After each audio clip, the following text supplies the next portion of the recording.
దహన బలి అన్నమాట. దహన బలి అనే ఒక అంశము మనం ఈరోజు ఆరాధన సహాయకరంగా మనం ధ్యానించుకోబోతున్నాం. ఇప్పుడు దహన బలి అనే మాట బైబిల్లో మొట్టమొదటిగా ఎక్కడ ఉంది అని ఒకవేళ అడిగితే, మనం రోజు బైబిల్ చదువుతాం కదా, ఎక్కడ ఉంది దహన బలి మాట? ఫస్ట్ ఎక్కడ ఉంది అమ్మా? చెప్పావు చెప్పు. నోవాహు 8వ అధ్యాయం 20వ వచనంలో ఉంది. చదవండి అమ్మా.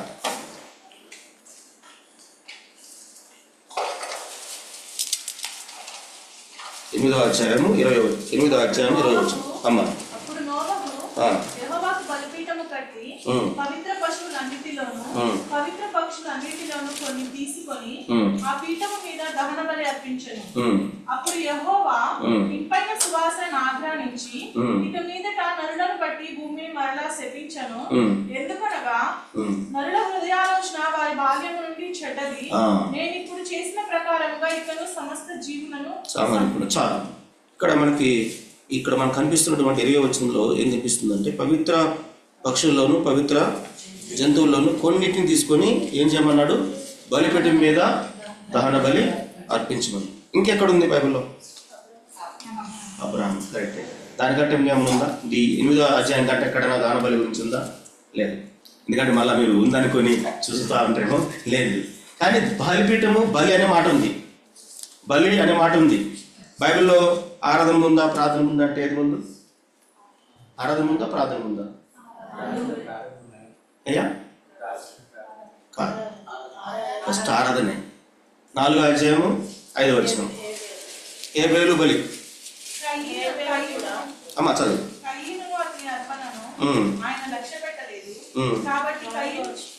4వ వచనం చదువు. హేబేలు కూడా తన మందలో తొలిచూలున పుట్టిన వాటిలో ప్రొగిన వాటిని కొన్ని తెచ్చెను. యెహోవా హేబేలును అతని అర్పణను లక్ష్యపెట్టెను. శ్రేష్టమైన బలి. బైబిల్లో హేబేలు బలి గురించి చెప్పినప్పుడు ఏం రాయబడిందంటే, శ్రేష్టమైన బలి. శ్రేష్టమైన బలి అనే మాట ఉంది. హేబేలు కంటే శ్రేష్టమైన బలి అని ఉంది. హేబేలు చాలా శ్రేష్టమైన బలి అర్పించాడు. అందుకని హేబేలు కంటే శ్రేష్టమైన బలి అనే మాటను హెబ్రీ పత్రికలో మనం చూస్తాం. ఆయన శ్రేష్టమైన బలి అర్పించాడు కాబట్టి అది అంగీకరించబడింది. దానికంటే ఇంకేమైనా ఉందా ముందు? ఇదేం బైబిల్ క్విజ్ పెట్టారా బ్రదర్ అని అడుగుతున్నారా? దానికంటే కూడా బలి ఉంది. ఎక్కడుందో చెప్పాలి. చూసారంటే క్యాచ్ చేశాడు. 3వ అధ్యాయం 21వ వచనం. 3వ అధ్యాయం 21వ వచనం.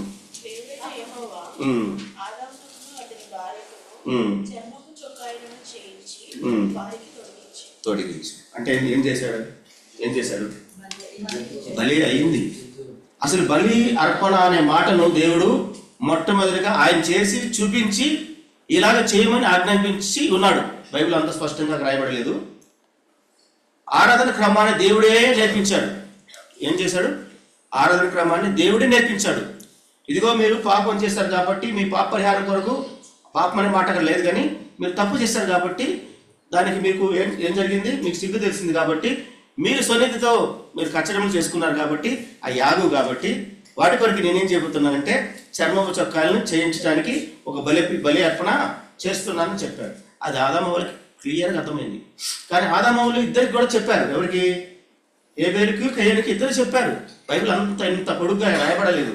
చాలా షార్ట్ కట్ మెసేజ్ ఉంది. కాబట్టి కొంచెం బైబిల్ ఇంత కూడా మనం చదవలేకపోతున్నాం. మొత్తంగా రాస్తే అది చదవలేదు. దేవుడి చేత బోధించబడిన వారు మన తన పిల్లలకి బోధించి ఉన్నారు. కాబట్టి కయ్యను శ్రేష్టమైన బలి అర్పించాడు, హేబేలు శ్రేష్టమైన బలి అర్పించాడు, కయ్యను అర్పించలేకపోయాడు. ఎందుకు? బోధన లేదు. ఈ రోజున ఆరాధన అంటే ఏంటంటే విధేయత. ఆరాధన అంటే ఏంటంటే వాక్యానికి లోబడుట. ఆరాధన అంటే విరిగిపోవుట. ఆయన వాక్యాన్ని వినుటియే శ్రేష్టం. దేని ఆరాధించాలంటే ముందు ఆయన మాటకు భయపడాల. ఎవరు వణుకుతూ ఉంటారో అట్టి వారి యందు నేను ఆ మనసు నిలుపుతా, దృష్టించుతాను అన్నాడు. ఈ రోజున ఈ ఆరాధన అనే మాట మనం చూస్తున్నప్పుడు చాలా చోట్ల దహన బలి గురించి రాయబడింది. కానీ ఇంకొక మాట మాత్రం గుర్తు చేసుకోవచ్చు మనం. యోబు గ్రంథం 1:5 వచనం. యోబు గ్రంథం 5:1 వచనం. ఏం చేస్తొచ్చాడు? తన పిల్లలు పాపం చేశారేమోనని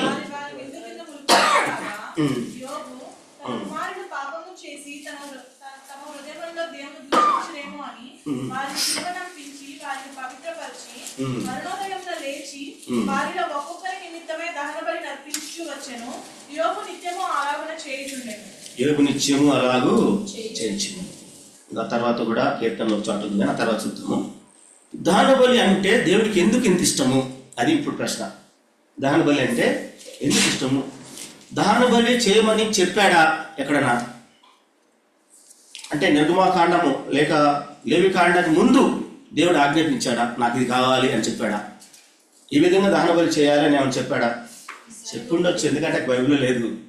అది కావాలని దేవుడు మనసు ఎరిగి ఉన్నాడు కాబట్టి, ఆదామవలు ఎరిగి ఉన్నాడు కాబట్టి ఆ క్రమాన్ని నేర్పిస్తూ వచ్చారు. ఆ తర్వాత నోవాహు కూడా ఆ క్రమాన్ని చేస్తూ వచ్చాడు. దహన బలి అనే మాటను బైబిల్లో రాయబడది. బైబిల్లో బలులు ఎన్ని ఉన్నాయి? వరుస చెప్దామా? వరుస చెప్తాం. దహన బలి, దాని ముందు బలి ఉంది, దాంట్లో సీక్వెన్స్ చెప్పండి. కాదు, దహన బలి, నైవేద్య బలి, 2వ అధ్యాయం నైవేద్య బలి, 3వ అధ్యాయం సమాధాన బలి, 4వ అధ్యాయం పాప పరిహార్థ బలి, 5వ అధ్యాయం అపరాధ పరిహార్థ బలి. మీరు సీక్వెన్స్ చదువుకోవచ్చు తర్వాత అయినా, కానీ అక్కడెక్కడ కొంచెం అటు ఇటుకున్నా కూడా సీక్వెన్స్ మాత్రం అది. మొట్టమొదటిది దహన బలి, 2వది నైవేద్య బలి, 3వది సమాధాన బలి, 4వది పాప పరిహార్థ బలి, 5వది అపరాధ పరిహార్థ బలి. ఈ 5 బలుల సారాంశమే మన ప్రభు యేసుక్రీస్తు వారు చేసిన బలియాగం. కానీ ఎక్కువగా యేసుప్రభు వారి దహన బలి కనిపిస్తారు. అది నేను ఈరోజు మనం తెలుసుకోబోతుంది. ఈ 5 కూడా ప్రధానమైన దహన బలి. ఆ దహన బలిలోనే యేసుప్రభు వారు ఉన్నారు ఎక్కువ భాగం. అది మనం చూడబోతున్నాము. లేవికాండం అర్థం ఒకసారి లేవికాండానికి వస్తాము, మనం చదువుకున్న భాగానికి. అక్కడ రాయబడిన మాటలో ఒక్కొక్క మాటను ఈరోజు మనము జ్ఞాపకం చేసుకుందాం. మొట్టమొదటిగా దహన బలి ఎలా చేయబడింది అనే మాటను మనము జాగ్రత్తగా గమనిస్తాం. 2వ వచనం నుంచి, నీవు ఇశ్రాయేలుతో ఇట్లనము, మీలో ఎవరైనా యెహోవాకు బలి అర్పించినప్పుడు గోవుల మందల నుండి కానీ, గొర్రెల మందల నుండి కానీ, మేకల మందల నుండి కానీ దాన్ని మూడిట్లో తీసుకురావచ్చు. దహన బలికి వేటిని? మేకల మందలు, గొర్రెల మందలు, గోవుల మందలు. ఇట్లో ఏం తీసుకురావాలి? 3వ వచనం చూస్తే, అతడు దహన బలి రూపముగా అర్పించినది గోవుల్లో లోనిదైనట్లా నిర్దోషమైన మగదాన్ని. ఎందుకు ఆడవెందుకు వద్దు? దహన బలికి ఉన్న ప్రత్యేకత అదే. మిగతా అన్నింటిలో 2 కూడా అర్పించవచ్చు, కానీ దహన బలికి మాత్రమే మగ జంతువులు కావాలి. మీరు సంఖ్యాకాండం 25వ అధ్యాయము, నిర్గమాకాండములో కొన్ని వచనాలు ఇవన్నీ మీరు చూస్తే కనుక అక్కడక్కడ చూస్తే అసలు దహన బలి అనే యొక్క విశేషత చాలా గొప్పగా కనిపిస్తుంది. ఇక్కడ మనం చూసినప్పుడు ఇది ఎలా అంటే నిర్దోషమైన మగది అని పక్కన పెడదాము. ముందు నిర్దోషమైన మాట చూద్దాం. నిర్దోషమైన దహన బలి నిర్దోషమైనది. దహన బలి నిర్దోషముగా ఉండాలి అని దేవుడు నిర్ణయించి వారికి బోధించి అలాగా చేయటానికి దేవుడు ఆజ్ఞాపించాడు. ఇక్కడ మాత్రమే లేవికాండంలో. దాని ముందు ఎక్కడ చెప్పినట్టుందా? ధర్మశాస్త్రం వచ్చిందే లేవికాండం దగ్గర నుంచి, లేవికాండం నుంచే ధర్మశాస్త్రం రాయబడింది. అంతమంది ధర్మశాస్త్రం లేదు. మరి ధర్మశాస్త్రం లేకముందే దహన బలి గురించి దేవుడు మరి అడిగాడా, లేకపోతే వీళ్ళే చేశారా? అడిగి ఉండొచ్చు, కానీ అది బైబిల్లో అడిగినట్టుగా అక్కడ లేదు. కానీ దేవుడికి ఇష్టం లేదు అది. ఆ రకంగా మనం చూసినప్పుడు దహన బలి మొట్టమొదటి నిర్దోషం. ఇప్పుడు మనం బైబిల్లో మనం వెతుకున్నప్పుడు మనకి రోజు వాక్యం వినే ఉంటాం, ఆరాధన సహాయకరణ వాక్యం. నిర్దోషమైనది దహన బలి నిర్దోషమైనది. యేసు ప్రభు వారికి సమరూపమును మనం పోల్చినప్పుడు యేసు ప్రభు వారు నిర్దోషమైన వారు. ఆయన గురించి ఇచ్చిన సాక్ష్యాలు చాలా గొప్పగా ఉన్నాయి. ఎంతమంది చెప్పారో మనం చెప్పాలని రెఫరెన్స్ రండి, నేను తీయను, మీకు ఆయన తెలిసినవే. మొట్టమొదటిగా ఆయన నిర్దోషం చెప్పిన వాళ్ళు ఎవరు? పిలాతు, ఇంకా పిలాతు, ఇస్కరియోతు, ఇంకా పేతురు, యోహాను, తర్వాత చివరివాడు అపోస్తలుడైన పౌలు. ఇవన్నీ రిఫరెన్స్లు మీకు తెలుసు కదా, నేను చెప్పాల్సిన పని లేదు కదా. కావాలని రాసుకోవాలనుకుంటే చెప్తాను. మొట్టమొదటిగా చెప్పిన వాళ్ళు ఫిలాతు చెప్పాడు. తర్వాత ఫిలాతు భార్య చెప్పింది. ఫిలాతు కంటే ముందు ఫిలాతు భార్య చెప్పింది. ఫిలాతు చెప్పాడు. తర్వాత పౌలు 2 చోట్ల చెప్పాడు. ఆయన 7 ఎబ్రీ పత్రిక 7:26లో ఆయన పవిత్రుడును నిర్దోషి నిష్కల్మషుడు పాపంలో చేరక ప్రత్యేకమైన ఇట్టి ప్రధాన యాజకుడు మనకు సరిపోయిన వాడు. అపోస్తలుడు పౌలు చెప్పిన మాట ఇంకొకటి 2 కొరింథీ 5:21లో పాపం ఎరగని ఆయనను పాపిగా చేసి. ఆయన గురించి సాక్ష్యాలు బైబిల్లో చాలా ఉన్నాయి. పేతురు రాస్తున్నాడు, ఆయన పాపం ఎరగడు. 2:21 మొదటి పేతురు 2:21. ఆ తర్వాత చూస్తే యోహానులో చూస్తే మొదటి యోహాను 3:4 ఆయన పాపము చేయలేదు. ఆయన పాపము చేయలేదు. యేసు ప్రభువు తనకు తాను నాలో పాపం ఉన్నదని ఎవరైనా స్థాపించగలరా, నిరూపించగలరా? సవాల్ చేసిన వాడుగా ఉన్నాడు. ఆయన నిర్దోషమైన బలియాగము అర్పించబడింది. దహన బలి అనేది నిర్దోషమైనది. అది దాని సమరూపమే మన ప్రభువైన యేసుక్రీస్తు వారు. రెండో మాటగా మనం చూసినట్టయితే, మనము బైబిల్లో చూసినట్టయితే రెండో మాట ఏం రాయబడిందో చూస్తాము. అయితే సీక్వెన్స్ ప్రకారంగా నేను ఒక మాట రాసుకున్నాను. దహన బలి అనేది నిత్యహోమ యాగము అనే మాట రాయబడింది బైబిల్లో. ఎక్కడుందయ్యా అని మీరు చెప్పండి అని ఒకవేళ మీరు అడిగితే నిర్మాకాండం 29:42.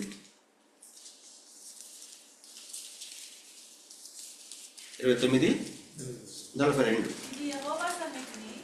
సాక్ష్యపు గుడారము యొక్క ద్వారమునొద్ద మీ తరతరములకు నిత్యముగా అర్పించు దహన బలి నీతో మాట్లాడుటకు నేను అక్కడికి వచ్చి కలుసుకొందును. ఇది యెహోవా సన్నిధిని సాక్ష్య గుడారం యొక్క ద్వారం వద్ద మీ తరతరములకు నిత్యముగా అర్పించు నిత్యహోమ యాగము. మనం తెలుగుడం కాబట్టి మరి కొన్ని సాంస్కృతిక మిక్స్ చేసి నిత్యహోమ యాగం అని దీనికి హెడ్డింగ్ పెట్టారు. నిత్య హోమ యాగం ఎప్పుడెప్పుడు చేయాలి? మరి ఈ నిత్య యాగం ఎప్పుడెప్పుడు చేయాలి? బైబిల్ ఎక్కడెక్కడ చేశారు చూద్దామా. ఇది మా సంఖ్యాకాండము 28వ అధ్యాయం. మీరు 28వ అధ్యాయం తర్వాత మొత్తం చదువుకోవాలి. ఇప్పుడు మాత్రం ఒక వచనమే చూస్తాం. 28వ అధ్యాయము, సంఖ్యాకాండం 28వ అధ్యాయము 6వ వచనం చూద్దాం. అది యెహోవాకు ఇంపైన సువాసన గల హోమముగా సీనాయి కొండ మీద నియమింపబడిన నిత్యమైన దహన బలి. నిత్యమైన దహన బలి. దానికి 3వ వచనం చదువు. 3వ వచనం. మరియు నీవు వారికి నాకు ఆజ్ఞాపించుము, మీరు యెహోవాకు నిత్యమైన దహన బలి రూపముగా ప్రతి దినము నిర్దోషమైన ఏడాదిలోపు 2 మగ గొర్రె పిల్లలను అర్పింపవలెను. వాటిలో ఒక గొర్రె పిల్లను ఉదయమందు అర్పించి సాయంకాలమందు రెండవ దానిని అర్పింపవలెను. అక్కడ తర్వాత ఎప్పుడెప్పుడు చేయాలి దహన బలి, ఎప్పుడెప్పుడు అర్పించాలనే మాటలు అక్కడక్కడ ఉన్నాయి. నేను వచనాలు చూపిస్తున్నాను. 11వ వచనం. నెలకు మొదటి దినమున యెహోవాకు దహన బలి అర్పించవలెను. చాలు, అక్కడ ఆగు. తర్వాత మనం చూసినట్టయితే ప్రతి దినము అర్పించాలి. మొట్టమొదటిగా ఇక్కడ రాయబడింది ప్రతి నెల మొదటి దినమున అర్పించాలి, ప్రతి విశ్రాంతి దినమున అర్పించాలి. ఆ మాట కూడా ఒక చోట రాయబడింది. మీరు తర్వాత చదువుకోండి. అలాగే పండుగలన్నింటిలో కూడా అర్పించాలి. ప్రతి దినము అర్పించాలి, ప్రతి విశ్రాంతి దినము అర్పించాలి, ఉదయం సాయంకాలము, ప్రతి దినము రోజు 360 రోజులు ప్రతి దినము మార్నింగ్ ఒకటి ఈవినింగ్ ఒకటి నిత్యం బలి జరుగుతూనే ఉండాలి. ఆ తర్వాత విశ్రాంతి దినం జరుగుతూ ఉండాలి. ప్రతి నెలకి మొదటి దినంలో జరుగుతుండాలి. ఆ తర్వాత ప్రతి పండుగలో దహన బలి చేస్తూ ఉండాలి. ఒకవేళ దేవుడు మనకి ఇచ్చి మనకి ఈ ధర్మశాస్త్ర నూతన నిబంధనలు లేకుండా కొత్త నిబంధనలు లేకుండా పాత నిబంధనలు మనం ఉన్నామనుకో, ఇక్కడ ఎవరు మనం కూర్చోమేమనుకుంటే కదా, మనం ఎవరు కూర్చోండి. అంత ఖర్చు ఉంది, అంత ప్రయాసపడాల దహన బలి, నిత్య హోమయాగం. అయితే మరి యేసు ప్రభువు వారు దీనికి సమరూపం ఎట్లయ్యాడు? మీరు ఒకసారి మాకు రిఫరెన్స్ చెప్పండి. ఏంటంటే ఆ హెబ్రీ గ్రంథకర్త రాస్తున్నాడు చూడండి. హెబ్రీ గ్రంథకర్త అపొస్తలుడైన పౌలు 10వ అధ్యాయం 12-13 వచనాలు కలిసి ఉన్నాయి. ఈయనైతే పాపం నిమిత్తమై సదాకాలం నుంచి ఒక్క బలి అర్పించి అప్పటి నుండి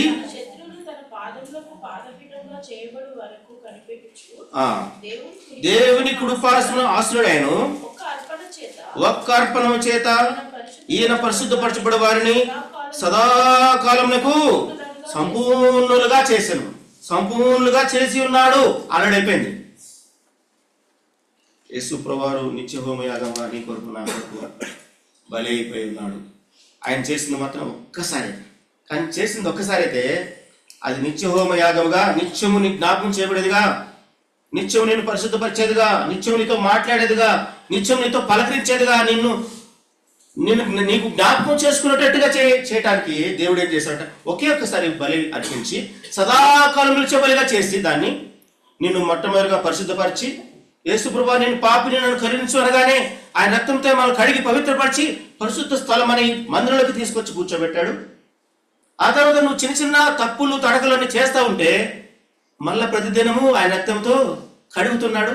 యేసుక్రీస్తు రక్తము ప్రతి పాపము కడిగి పవిత్రపరచు. ఆయనతో అన్యున్న సహవాసం గలవారమైనప్పుడు, సహవాసానికి ఎందుకు రమ్మంటామంటే ప్రతి అవకాశం కుదిరినప్పుడల్లా సహవాసం ఎందుకంటామంటే సహవాసం ద్వారానే నువ్వు వెలిగించబడతావు, సహవాసం ద్వారానే నువ్వు కడగబడతావు, సహవాసం ద్వారానే నువ్వు వెలిగించబడతావు, సహవాసం ద్వారానే నువ్వు బలపరచబడతావు, సహవాసం ద్వారానే నీ పాపాలు పరిహారము చేయబడతాయి. చిన్న చిన్న మిస్టేక్స్ ఉంటే సరి చేసుకునే అవకాశము నీకు కలుగుతుంది. వాక్యం యొక్క వెలుగు నీకు లేకపోతే నువ్వెక్కడో అంధకారంలో నువ్వు రక్షింపబడినప్పటికీ కూడా అంధకారంలో వెళ్ళిపోతావు. అన్న నాకు సుమారుగా 2004 నుంచి అన్న పరిచయం. నాకు 2009లో మా ఊరు తీసుకెళ్ళి మా అన్న కొడుకులు ఇద్దరు నలుగురు ఉన్నారు. ఆ నలుగురికి అన్న ద్వారా బాప్తిసం ఇప్పించాం. ఆ నలుగురిలో ఎంతమంది నిలబడ్డారంటే చెప్పలేము మాట. ఒకడైతే సాగుడైండు, ముగ్గురులో ఒకడు లండన్లో ఉన్నాడు, ఒకళ్ళిద్దరు ఇంకా పూర్తిగా వాళ్ళకి సరైన మార్మర్స్ క్రమం రాలేదు. నువ్వు బాప్తిసం తీసుకున్నా నీకు మార్మర్స్ ఉంటుందని గ్యారంటీ లేదు. ఎప్పుడు ఉంటుంది? వాక్యానికి విధేయత చూపించినప్పుడు. యెహోవా మాట వింటే శ్రేష్టము బలి అర్పించడం కంటే మాట అదే బలి అర్పణ అంటే దేవుడు చెప్తుంది. దేవుడు చెప్పే బలి అర్పణ ఇంకంతకన్నా బలి అర్పణ లేదంట. అదే శ్రేష్టమైన బలి అర్పణ, విధేయత. ఈ యొక్క ఆయన రక్తము ఒక్కసారి అర్పించబడి చేత ఒకసారి బలి చేయబడిన ద్వారా ఒకే ఒక్కసారి అర్పించుకొని ఆ అర్పణ ఎలా ఉందో సదాకాలం నుంచి అర్పణగా చేసి ఆ అర్పణ ద్వారా ఏం చేయబోతున్నాడు? ఒకే అర్పణ చేత ఈయన పరిశుద్ధపరచబడు వారిని మనం మన కోసం ఎందుకు అర్పించుకున్నాడంటే మనల్ని పరిశుద్ధపరచడానికి. పరిశుద్ధపరిచి యేసుప్రభువు నేను పాపిని అనగానే ఆ రక్తంతో మనం కడిగి పవిత్రపరిచి పరిశుద్ధమైన స్థలంలోకి తీసుకొచ్చి ఆయన సన్నిధిలోకి తీసుకొచ్చి నేను ఆరాధించి పూజించి గణపరిచే భాగ్యం నీకు కలిగించాడు. అయితే నువ్వు పూర్తిగా మారావా అంటే ఎవరు కూడా చేతి చెప్పి చూపించలేరు. పూర్తిగా మారావంటే పూర్తిగా ఎప్పుడు సంపూర్ణతలోకి ఎప్పుడు కూడా మనం వచ్చినాము, మనం చాలా పర్ఫెక్ట్ అని చెప్పడానికి ఎవరికి ధైర్యం లేదు. అయితే నిన్ను పర్ఫెక్ట్ చేయటానికే ఆ బలి ఉంది. ఆ బలి ఎందుకు ఉంది? నేను పర్ఫెక్ట్ చేయటానికే ఉంది.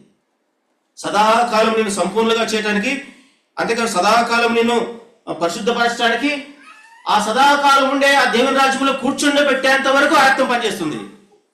ఒక్కసారిగా అది పనిచేసేది. అది నేను రక్షించుకోవడానికి, నేను పరిశుద్ధపరచడానికి, నేను సహవాసం నిలబడటానికి, నేను సరిచేయడానికి, అంతేకాకుండా ఆ పరిశుద్ధమైన నూతన నిరసన పట్టణంలో ఆ పరలోకంలో కూర్చొని పెట్టేంత వరకు నేను వెంటాడుతుంది. యేసుక్రీస్తు రక్తం అంటే ఆషామాషి కాదు, అది గొప్ప రక్తం అని రాయబడింది, అమూల్యమైన రక్తం అని రాయబడింది. ఆయన నిత్యహోమ యాగంతో నీ కొరకు నా కొరకు రోజు నువ్వు తప్పు చేస్తే కనుక ఆయన బలియాగమైనట్టే కదా. మనకు తెలిసి ఎన్నిసార్లు తప్పు చేస్తాము, తెలిసి ఇష్టానుసారంగా మాట్లాడతాము. అప్పుడల్లా ఆయన గాయపరచబడుతూనే ఉన్నాడు. అప్పుడల్లా మళ్ళా మామూలే. ఆయన సిలువ వేయబడుతూనే ఉంటాడు, ఆయన గాయపరచబడుతూనే ఉంటాడు. కనుక ఈ రోజున ఆయన నీ కొరకు చేసినటువంటి బలి అర్పణను బట్టి మనం ఆయన ఆరాధిస్తూ రావాలి. ఆయన మొట్టమొదటిగా నిర్దోషమైన బలి అర్పణ చేశాడు. రెండవది నిత్య హోమ యాగంగా నీ కొరకు నా కొరకు ఆయన ఉన్నాడు. మూడోది అక్కడ రాయబడిన మాటలో చూస్తే మూడో మాట ఇక్కడ రాయబడింది దహన బలి, సర్వాంగ బలి. ఆ మాట 9వ వచనం చూడండి, 1:9.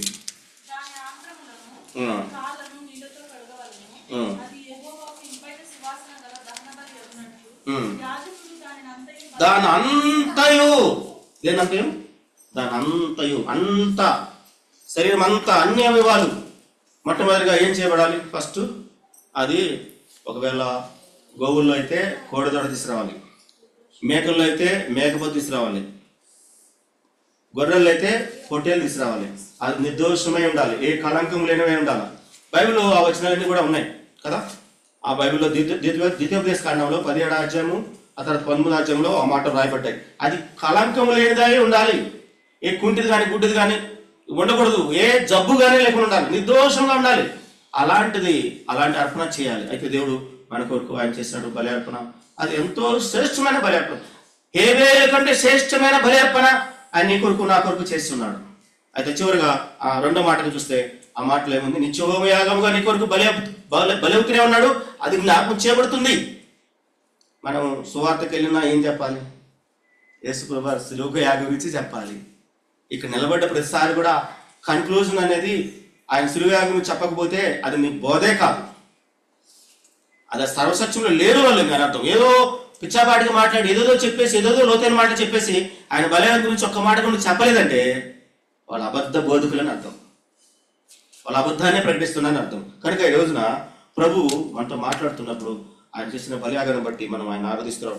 మొట్టమొదటిగా నిర్దోషమైన బలి అర్పణ అర్పిస్తూ వచ్చాడు. నిర్దోషమైన ఆ దహన బలి అర్పించాడు. రెండవది నిత్యహోమయాగముగా నీ కొరకు నా కొరకు బలి అయిపోతూ వచ్చాడు.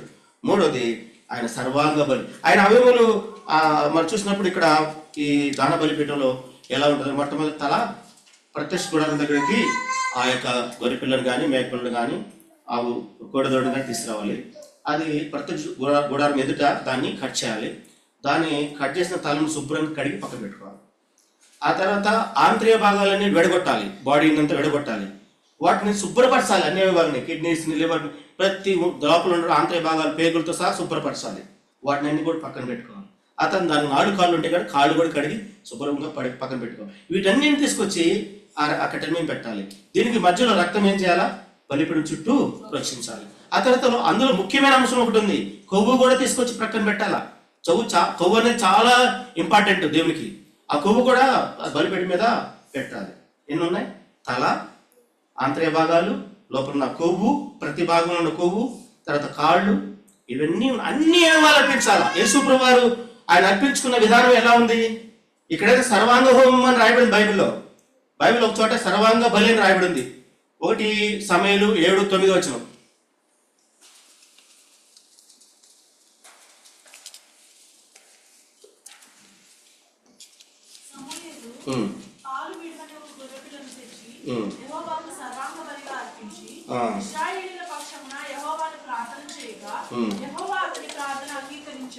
యెహోవా శ్రేష్టమైన బలి అర్పణను ఎప్పుడైతే చేస్తావో నీ ప్రార్థనకి ప్రతిఫలం కూడా ఉంటుంది. ఆరాధనకు ఉన్న విశేషత అంత గొప్పది. అందుకని ప్రతిసారి ప్రార్థన చేసేటప్పుడు నువ్వు ఆరాధన చేయాలి. నిత్యము ఆయన్నే స్తుతించా బద్దులమే ఉన్నాము. యెహోవా 34 కీర్తనలో యెహోవా నేను నిత్యము స్తుతించేదను. దావీదు మహారాజు చెప్తున్న మాట, నిత్యము నేను స్తుతించేదను యెహోవాను. నువ్వు ప్రార్థన మొదలుపెట్టినప్పుడే ఫస్ట్ నువ్వు ఆరాధన చేయాలి. నాకైతే అదే చెప్తాను. నేను రక్షింపబడినప్పుడు నాకు అదే చెప్తాను. నువ్వు ప్రార్థన మొదలుపెట్టేటప్పుడు ఫస్ట్ ఆరాధన చేయి, ఆ తర్వాత నువ్వు ప్రార్థన చేయాలి. ప్రత్యేకంగా కూడా ఆరాధన చేయి. ఎప్పుడు నిత్యము ఆరాధిస్తూ ఉండవు. పాటల ద్వారాను, ఆయన స్తుతి గానాల ద్వారాను, అన్నిటి ప్రతి నిత్యం కూడా ఆయన బడి ఉండాలి. మనం బద్దులమే ఉన్నాం. దానికి మనం ప్రతినిత్యము స్తుతించే బద్దులమై ఉన్నాం. కనుక ఈ రోజున ఆయన చేసినటువంటి బలియాగము చూసినప్పుడు ఆ శిలువ యాగం ఎంత కఠినమైనదో ఒకసారి మనం జ్ఞాపకం చేసుకున్నప్పుడు అది చాలా బలీయమైనది, ఎంతో శ్రేష్టమైనది. ఆ సర్వాంగా ఆయన అన్ని వివరాలు. ఒక చరిత్రకారుడు ఆయన ఏం చెప్పాడంటే, యేసు ప్రభు వారి శరీరంలో గాయము తగలని స్థలము లేదు. యేసు ప్రభు వారి శరీరంలో గాయము లేని చోటు లేదట. ఇక్కడైతే అన్ని అవయవాలు ఉంది కానీ ఆయన సర్వము అప్పగించుకున్నాడు. ఆయన ఎంత రక్తసిక్తమయ్యాడంటే అది చెప్పలేము. ఎన్నో 5,000 గాయాలు, 5,000 చిల్లర గాయాలు ఉన్నాయని చెప్తా ఉన్నారు. మామూలు చెప్పడానికి 5,000 కాదండి, మొత్తం రక్తసిక్తమే. తల మొదలుకొని అరకాలు వరకు ఎక్కడ గాయం లేని చోటు లేదు. సర్వాంగ బలిగా నీ కొరకు నా కొరకు బలి అయిపోతూ వచ్చాడు. ఆయన సర్వం అప్పగించుకున్నాడు నీ కొరకు నా కొరకు. కనుక ఈ రోజున దాన్ని బట్టి కూడా మనం ఆయన ఆరాధిస్తున్నాడు. మూడు అంశాలు మనం చూస్తూ వచ్చాము. వాటి రెఫరెన్స్ మీరు చూడాలంటే సంఖ్యాకాండ 28 అధ్యాయంలో కూడా మీరు చదువుకోండి. అది మనకు నూతన నిబంధనలో 5వ అధ్యాయం 2వ వచనంలో ఉంది కదా, మనం ప్రేమించి తను బలిగాను అర్పణగాను చేస్తున్నాడు. కనుక 4వ మాటగా చూసినట్టయితే దహన బలి ఎలాంటిదో ఒకసారి చూద్దాం. దహన బలి ప్రాయశ్చిత్తార్థమైనది. దహన బలి ప్రాయశ్చిత్తార్థమైనది. నీ కొరకు నా కొరకు ఆయన ప్రాయశ్చిత్తార్థమైన బలి అర్పించుకున్నాడు. ఆ బలి అది ఎంత విలువైందంటే అది ఎంతో శ్రేష్టమైనది. నూతన నిబంధనలో మనం చూసినప్పుడు మన కొలసి రాసిన పత్రిక 1:14 ఉంది, ఆ ప్రియుని యందు ఆయన రక్తం వల్ల మనకు విమోచన అనగా పాపక్షమాపణ కలుగుతుంది. రోమపత్రిక 3:2 వచనం ఉంది, ఆయన కృప చేతని అనగా క్రీస్తు చేసినందరి విమోచనము అని రాయబడింది. క్రీస్తు చేసినందరి ఉచితముగా మనకు అనుగ్రహించిన విమోచనము. ప్రాయశ్చిత్తం అంటే విమోచనము, విమోచించటము. నీ కొరకు ఆయన ఎంతో మొత్తం అప్పగించుకున్నాడు. సర్వాంగ బలిగా సర్వాన్ని అప్పగించుకున్నాడు. ఆయన పరిశుద్ధ రక్తాన్ని కార్చాడు. నీ కొరకు నా కొరకు ఆయన చేసుకున్నట్టు బలి అర్పణ ఎంతో శ్రేష్టమైనదిగా మనం చూస్తాం. కనుక ఆ దాన్ని బట్టి కూడా మనం ఆయన ఆరాధిస్తూ రావాలి. 5వ మాట ఒకటి చదువుకుందాము. దహన బలి అన్న మాట ఎలా సువాసనకరమైన 9వ వచనం చూడండి అన్నమాట. అది యెహోవాకు ఇంపైన సువాసన గల దహన బలి అన్నట్లు యాజకుడు తనంత బలిపీఠం మీద. కనుక ఆ సువాసన, ఎందుకంటే బలి అర్పణలో మనం చూసినప్పుడు అన్ని అవయవాలు ఉండాలి, ఆ తర్వాత కొవ్వు కూడా ఉండాలి, అందుకని వాళ్ళు ఇజ్రాయేల్స్ కానీ అక్కడ ఉన్నటువంటి కొంతమంది ముస్లిమ్స్ కానీ మనం మాంసం తీసుకునేటప్పుడు కొవ్వు తీసుకోరు. కొవ్వు అందుకని మనకి గిఫ్ట్గా ఇస్తుంటారు, తీసుకోండి అని. ఇక్కడ వాళ్ళు కూడా కొంతమంది కొవ్వు అసలు తినరు. అది కొవ్వు యెహోవాది, బైబిల్లో ఉంది. అది కొవ్వు ఎవరిది? యెహోవాది, దేవునిది. ఈ 5 అంశాల్లో మనం చూసినప్పుడు మొట్టమొదటిగా దహన బలి నిర్దోషమైనది, దహన బలి నిత్యహోమయాగము, దహన బలి సర్వాంగ బలి, దహన బలి ప్రాయశ్చిత్తార్థమైన బలి, దహన బలి సువాసనకరమైనది. దీనికి చాలా అంశాలు ఉన్నాయి కానీ నేను 5 మీకు చెప్తున్నాను. అయితే ఈ 5 అంశాల్లో మనం ఎక్కడ దేవుని ఆరాధించగలుగుతున్నాం? యేసుప్రభువు అయితే ఆయన దేవునికి ప్రీతికరమైన అర్పణ అర్పించాడు, స్వీకరించబడే అర్పణ అర్పించాడు, శ్రేష్టమైన బలి అర్పించాడు, అంగీకరింపబడే బలి అర్పించాడు. కీర్తనకాడు ఆ మాట అంటాడు, అక్కడ రాయబడింది ఏంటంటే 40 కీర్తనలో ఆ మాట ఉంది. 40 అధ్యాయము 6 వచనం చూడండి. బలులనైను కోరుటలేదు. చెవులు ఎందుకు? వాక్యం విని అంగీకరించడానికి, వాక్యం విని విధేయత చూపించడానికి. అందుకే అదే వినాలి, వాక్యాన్ని జాగ్రత్తగా వినాలి. ఆ వాక్యం విని హృదయంలో పెట్టుకోవాలి, విని వణుకుతుండాలి, దానికి విధేయత చూపిస్తుండాలి. అదే నిజమైన ఆరాధన. తర్వాత దహన బలులైనను తెమ్మనలేదు. అప్పుడు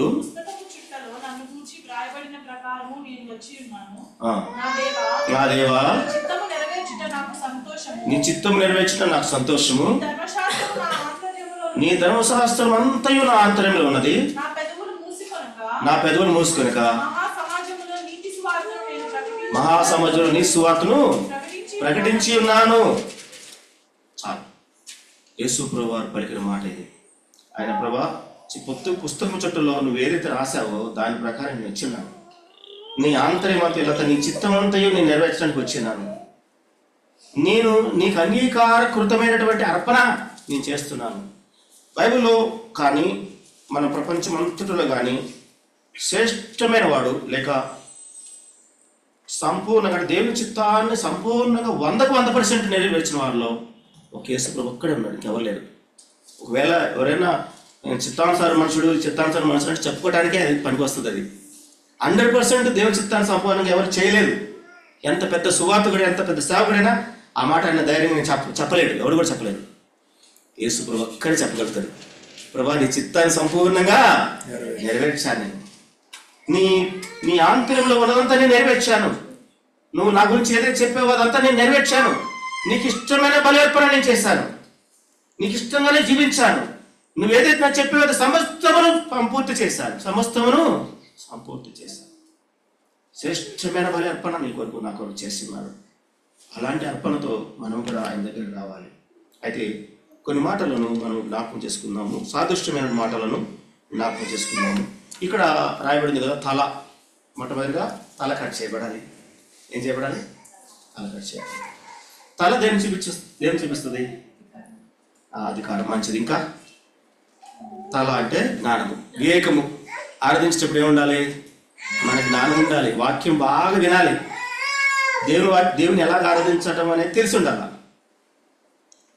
మనకి ఈ పాటల పుస్తకంలో కానీ ఇంకెక్కడైనా పుస్తకంలో నాకు తెలిసిన క్రమాన్ని చెప్తున్నాను. ఆరాధన అంటే మనం పాడాల్సిన పాటలు: ఒకటి స్తుతి, రెండోది ఆరాధన, మూడోది కృతజ్ఞత. ఈ 3 కలిపితే ఆరాధన. ఒకటి స్తుతి, ఒకటి ఆరాధన, ఒకటి కృతజ్ఞత. ఈ 3 ఉంటేనే ఆరాధన పాటలు అయ్యి.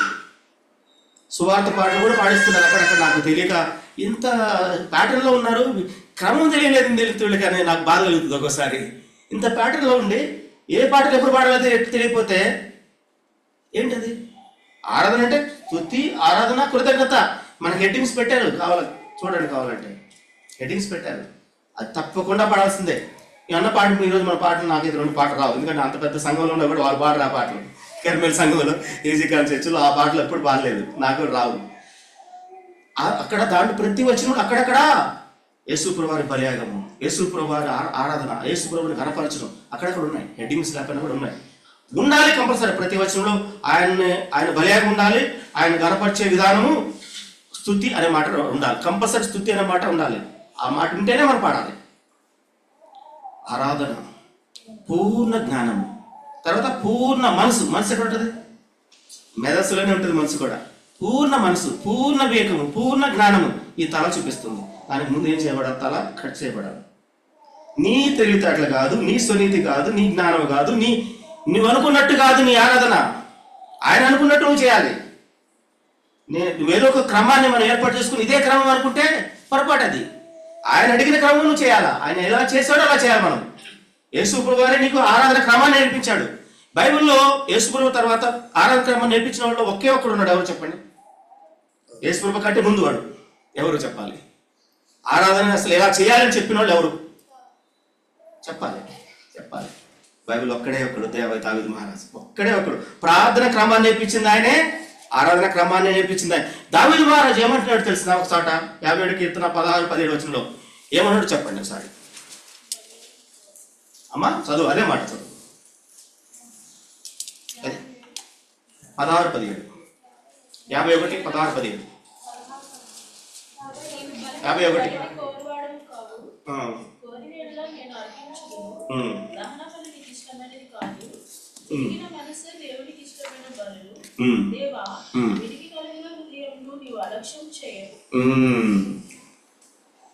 దేవుడేమో ఇక్కడేమో దహన బలి నాకు ఇష్టమైందని చెప్తుంటే మళ్ళీ దావీదు మహారాజు ఏమంటాడు?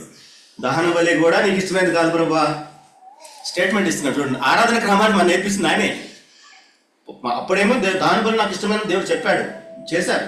కానీ ఇప్పుడు ఆ దావీదు మహారాజు అంటున్నాడు, దహన బలి కూడా నీకు ఇష్టమైనది కాదు ప్రభువా, దానికంటే శ్రేష్టమైనది విరిగిన హృదయమే. దానికంటే శ్రేష్టమైనది విరిగిన హృదయమే. కనుక ఈ రోజున మన ఆరాధన ఎలా ఇరిగిపోవాలా? తల కట్ చేయబడాలా? దాన్ని తీసుకొచ్చి శుభ్రం కడిగి కట్టెల మీద పెట్టాలి, బలిపెట్టె మీద పెట్టాలి. పెట్టావా? నీ మేధస్సు అంతా తీసుకొచ్చి, నీ జ్ఞానం అంతా తీసుకొచ్చి దేవునికి ఇచ్చావా? పూర్ణ జ్ఞానాన్ని ఇచ్చావా? పూర్ణ మనసు ఇచ్చావా? పూర్ణ వివేకం ఇచ్చావా? అందుకని మన వాళ్ళు చెప్తారు, ఒక సిస్టర్ బ్రదర్ ఒక సిస్టర్ మార్చి చేయండి అంటారు. నేను యాక్చువల్ ప్యాటర్న్ స్టార్టింగ్లో ఇదే ప్యాటర్న్ సంబంధించినటువంటి ఒక సహవాసం నుంచి వచ్చాను. అది దాన్ని బ్రదర్ అండ్ ఫెలోషిప్ అంటారు. ఓన్లీ బ్రదర్స్ ఆరాధన చేస్తారు. ఓన్లీ బ్రదర్స్ ఆరాధన చేస్తారు. ఇక్కడ మనకి బ్రదర్ సిస్టర్ ఆరాధన చేస్తున్నారు. బాగుంది క్రమం, నాకు నచ్చింది. అయితే ఏం చేస్తుంది? ఇక్కడ పోటీ అయిపోయింది, యుద్ధం అయిపోయింది. ఇది చిన్న సంఘం కాబట్టి మీకు యుద్ధం లేదు, నేను రోజు యుద్ధం చూస్తా. ఆరాధన అంటే నాకు అబ్బా ఏంది ఇంత యుద్ధం అవసరమా? ఏంటి ఒక క్రమం తెలియదు, ఎట్లా ఆరాధించాలో తెలియదు, ఎవరి ముందు చేయాలో తెలియదు, ఎవరైనా తెలియదు, ఎవరికి అవకాశం ఇవ్వాలో తెలియదు. రోజు ముసలాళ్ళైనా కూడా 78 సంవత్సరాలు వాళ్ళే ముందు చేయాలనుకుంటారు. వాళ్ళకి తెలియదు ఏంటంటే ఆరాధన అంటే నేను చేయటం కాదు, నేను తగ్గించుకోవడానికి సంగతి తెలియదు వాళ్ళకి తెలియదు ఏంటంటే నాకంటే బాగా చేసేవాళ్ళు చాలా మంది ఉన్నారు, నేను ఆగితే ఇంకొకరికి అవకాశం ఇస్తాను సంగతి వాళ్ళకి తెలియదు. మనకంటే బయట ఉన్న అన్యులే బాగా తెలుసు వాళ్ళకి, ఈ క్రమం వాళ్ళకి బాగా తెలుసు. ఎక్కడైనా దర్శనానికి పోతే వాళ్ళు యవనస్తులు ముసలు సాయం చేస్తుంటారు. పాపం వాళ్ళకి అది పోలేరేమో అని చెప్పి అవకాశం ఇచ్చి అన్ని సాయం చేస్తూ ఉంటారు. యవనస్తులు కూడా ముసలు కూడా కొద్దిమంది సాయం చేస్తారు. అంతా మనం చేయకపోయినా ఒకరికి సాయం చేద్దామనే ధోరణిలో ఇక్కడ కనిపిస్తూ ఉంటుంది గొళ్ళ దగ్గర. కానీ ఇక్కడ ఎట్లా ఉందంటే పోటీ. ఇదేమన్నా రన్నింగ్ రేసా ఆరాధన అంటే? పోటీకి చేయడానికి కాదు కదా. విరిగిందలే హృదయం. ఆ తర్వాత ఏమున్నది? ఆ తర్వాత కాళ్ళు. మనకంటే దానికేమో కాళ్ళు ఉన్నాయి. ఇప్పుడు మనకేముంది? మన పైనుంచి కింద చూద్దాం. మనకేముంది? తల, తర్వాత చేతులు కాళ్ళు రెండు అనుకుంది. ఇది ఏం చూపిస్తుంది? చేతులు కాళ్ళు దేని చూపిస్తున్నాయి? ఏం చేస్తాయి? ఇది ప్రవర్తన కదా, నడవడి, పనులు. అవి పనులు చేస్తాయి. కాళ్ళు పని చేస్తాయి, చేతులు పని చేస్తాయి. నడవడి. ఒకడు నిజంగా మారు మనసు పొందినాడు అని చెప్పడానికి ఇది చాలా చాలా సాదృశ్యమైన మాట. నీవు అంతమంది ఉన్నటువంటి నీ స్వశక్తం అంతా వెళ్ళిపోవాలి, దేవుని చిత్తాన్ని చేస్తుండాలి, నీ ప్రవర్తన మారి ఉండాలి. బైబిల్లో నడిపింది, ఒకడు కొత్తగా జన్మిస్తే పరలోక రాజ్యం చూస్తాడంట. నీటి మూలంగాను ఆత్మ మూలంగాను బాప్తిసం పొందితే పరలోకంలో ప్రవేశిస్తాడు. చూడటం వేరు, ప్రవేశించడం వేరు. చూడటం వేరు, ప్రవేశించడం వేరు. నువ్వు ప్రవేశిస్తావా? చూస్తూ అక్కడి నుంచి అంత దూరం మోసే గారిని చూసినట్టు చూస్తావా?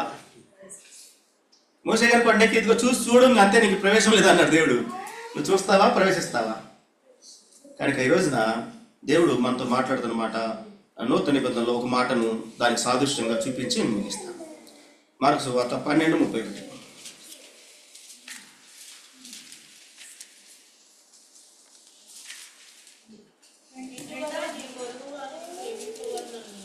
మార్కు సువార్త 12:30-31. 29 చదవాలమ్మా, చదువు. 29 చదువు. అందుకు యేసు ప్రధానమైనది ఏదనగా, ఓ ఇశ్రాయేలు వినుము, మన దేవుడైన ప్రభువు అద్వితీయ ప్రభువు, నీవు నీ పూర్ణ హృదయంతోను, నీ పూర్ణ ఆత్మతోను, నీ పూర్ణ వివేకముతోను, నీ పూర్ణ బలముతోను నీ దేవుడైన ప్రభువును ప్రేమింపవలనన్నది ప్రధానమైన ఆజ్ఞ. రెండవది, నీవు నిన్ను వల్ల నీ పొరుగు వారిని ప్రేమింపవలనన్నది రెండవ ఆజ్ఞ. వీటికంటే ముఖ్యమైన ఆజ్ఞ మరి ఏదీ లేదని అతనితో చెప్పాడు. ఇక్కడ మనం చదువుకున్న ఆ దహన బలిలో ఉన్న ఆ భాగాలు, ఆ యొక్క శరీరం అంతటిని ఇక్కడ పోల్చి చూపించాడు. ఒకటి దానికి పోల్చుదామా, చూద్దామా, ఎలా పోల్చుదాం చూద్దాం. ఇక్కడ రాయబడింది, నీ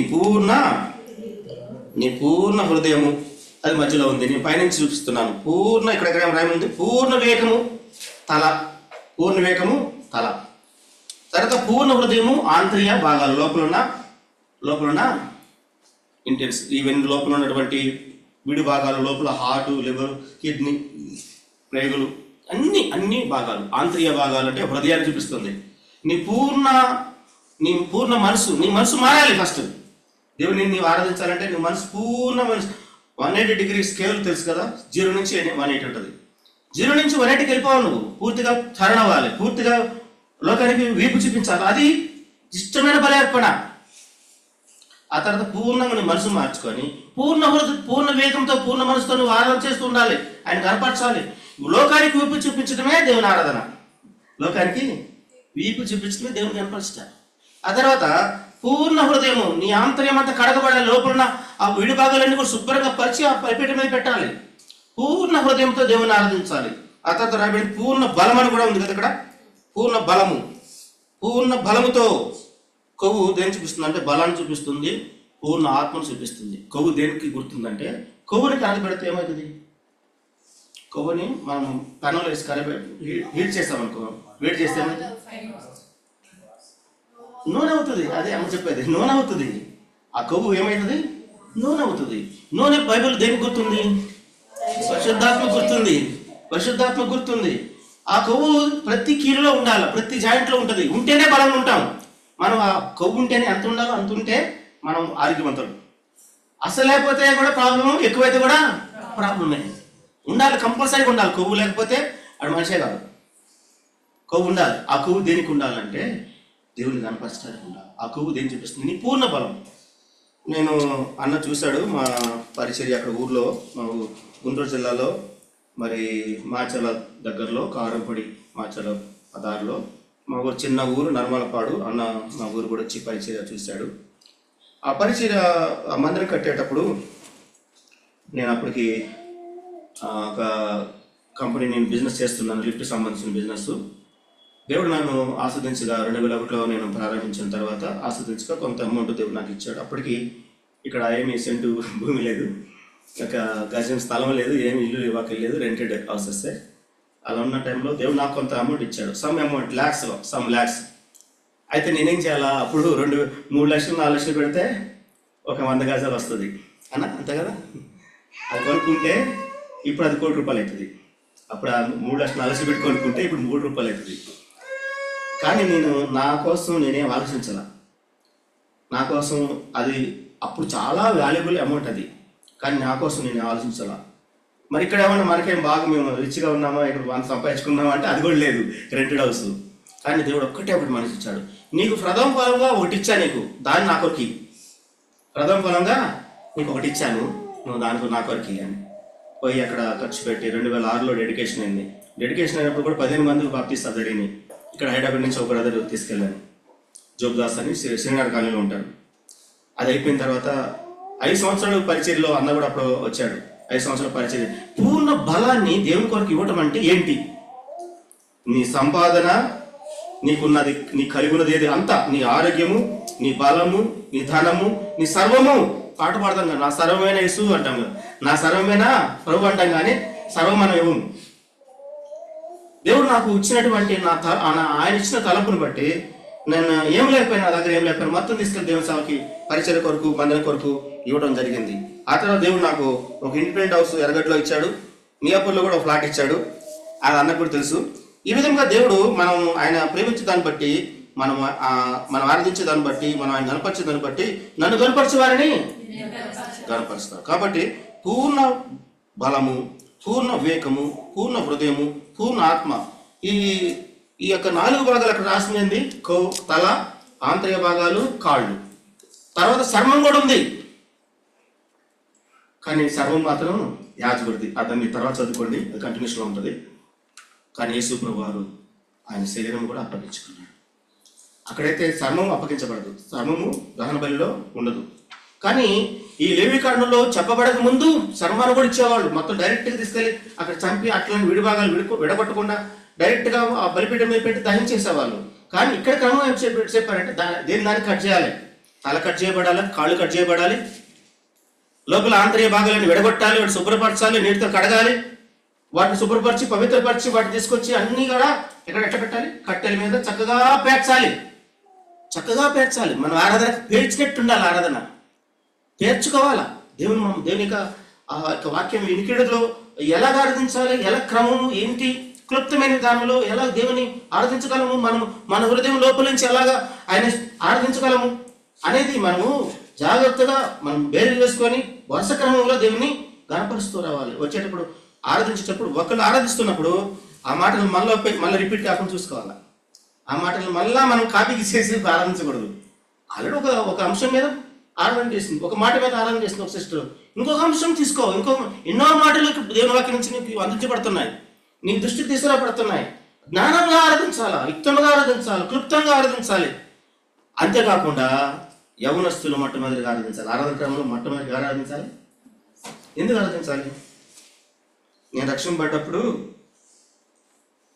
1987, 88 ఆ టైంలో నేను సాక్ష్యం కూడా తర్వాత చెప్తాను మీకు.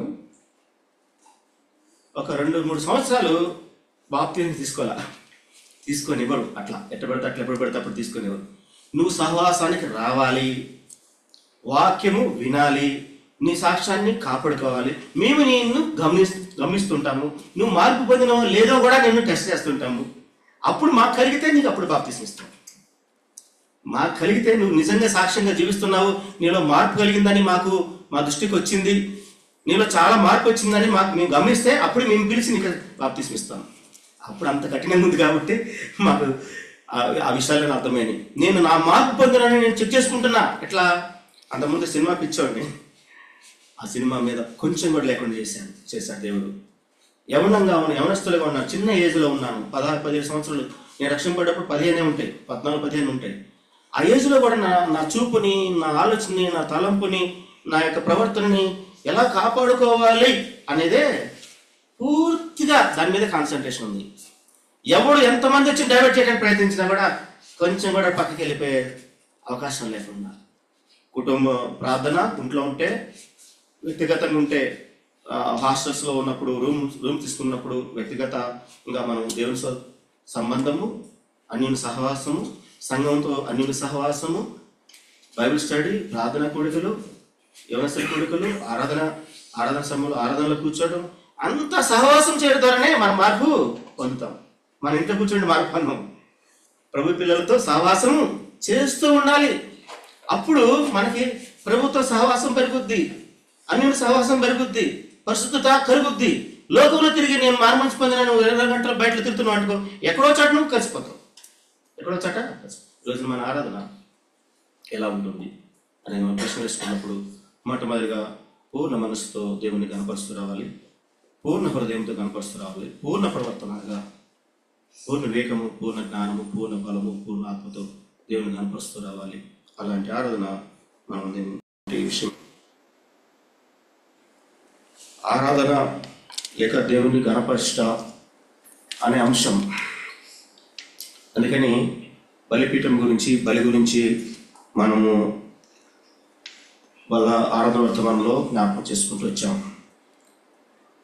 కొత్త నిబంధనలో కూడా బలి అర్పణలు ఉన్నాయి, పాత నిబంధనలు కూడా బలి అర్పణలు ఉన్నాయి. పాత నిబంధనలో బలి అర్పణలు జ్ఞాపకం చేసుకున్నాం కదా. సీక్వెన్స్ చెప్పాను. ఏంటది? దహన బలి, తర్వాత రెండోది నైవేద్య బలి.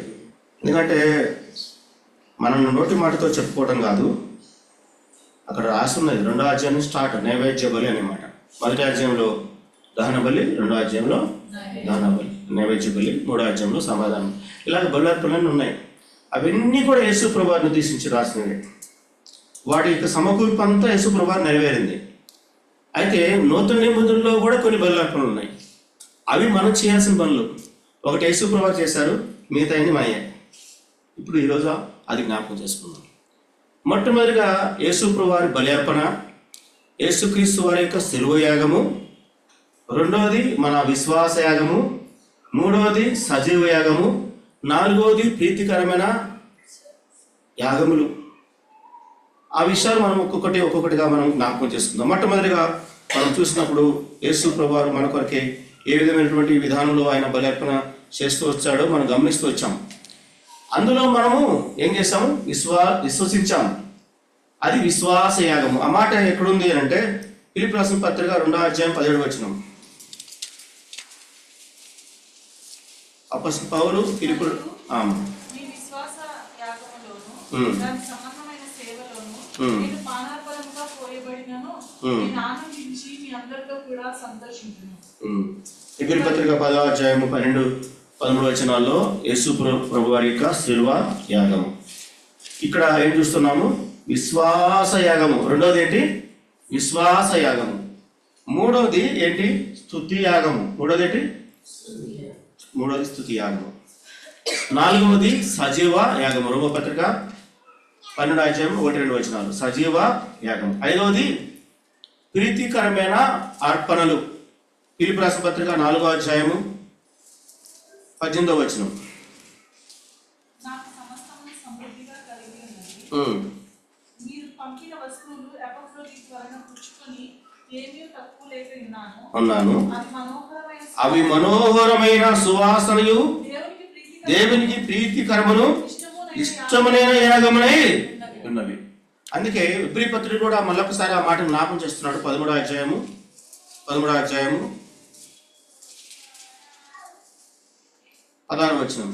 ఉపకార ధర్మము చేయ మర్చిపోకుడి, అట్టి యాగములు దేవునికి ఇష్టమైనవి.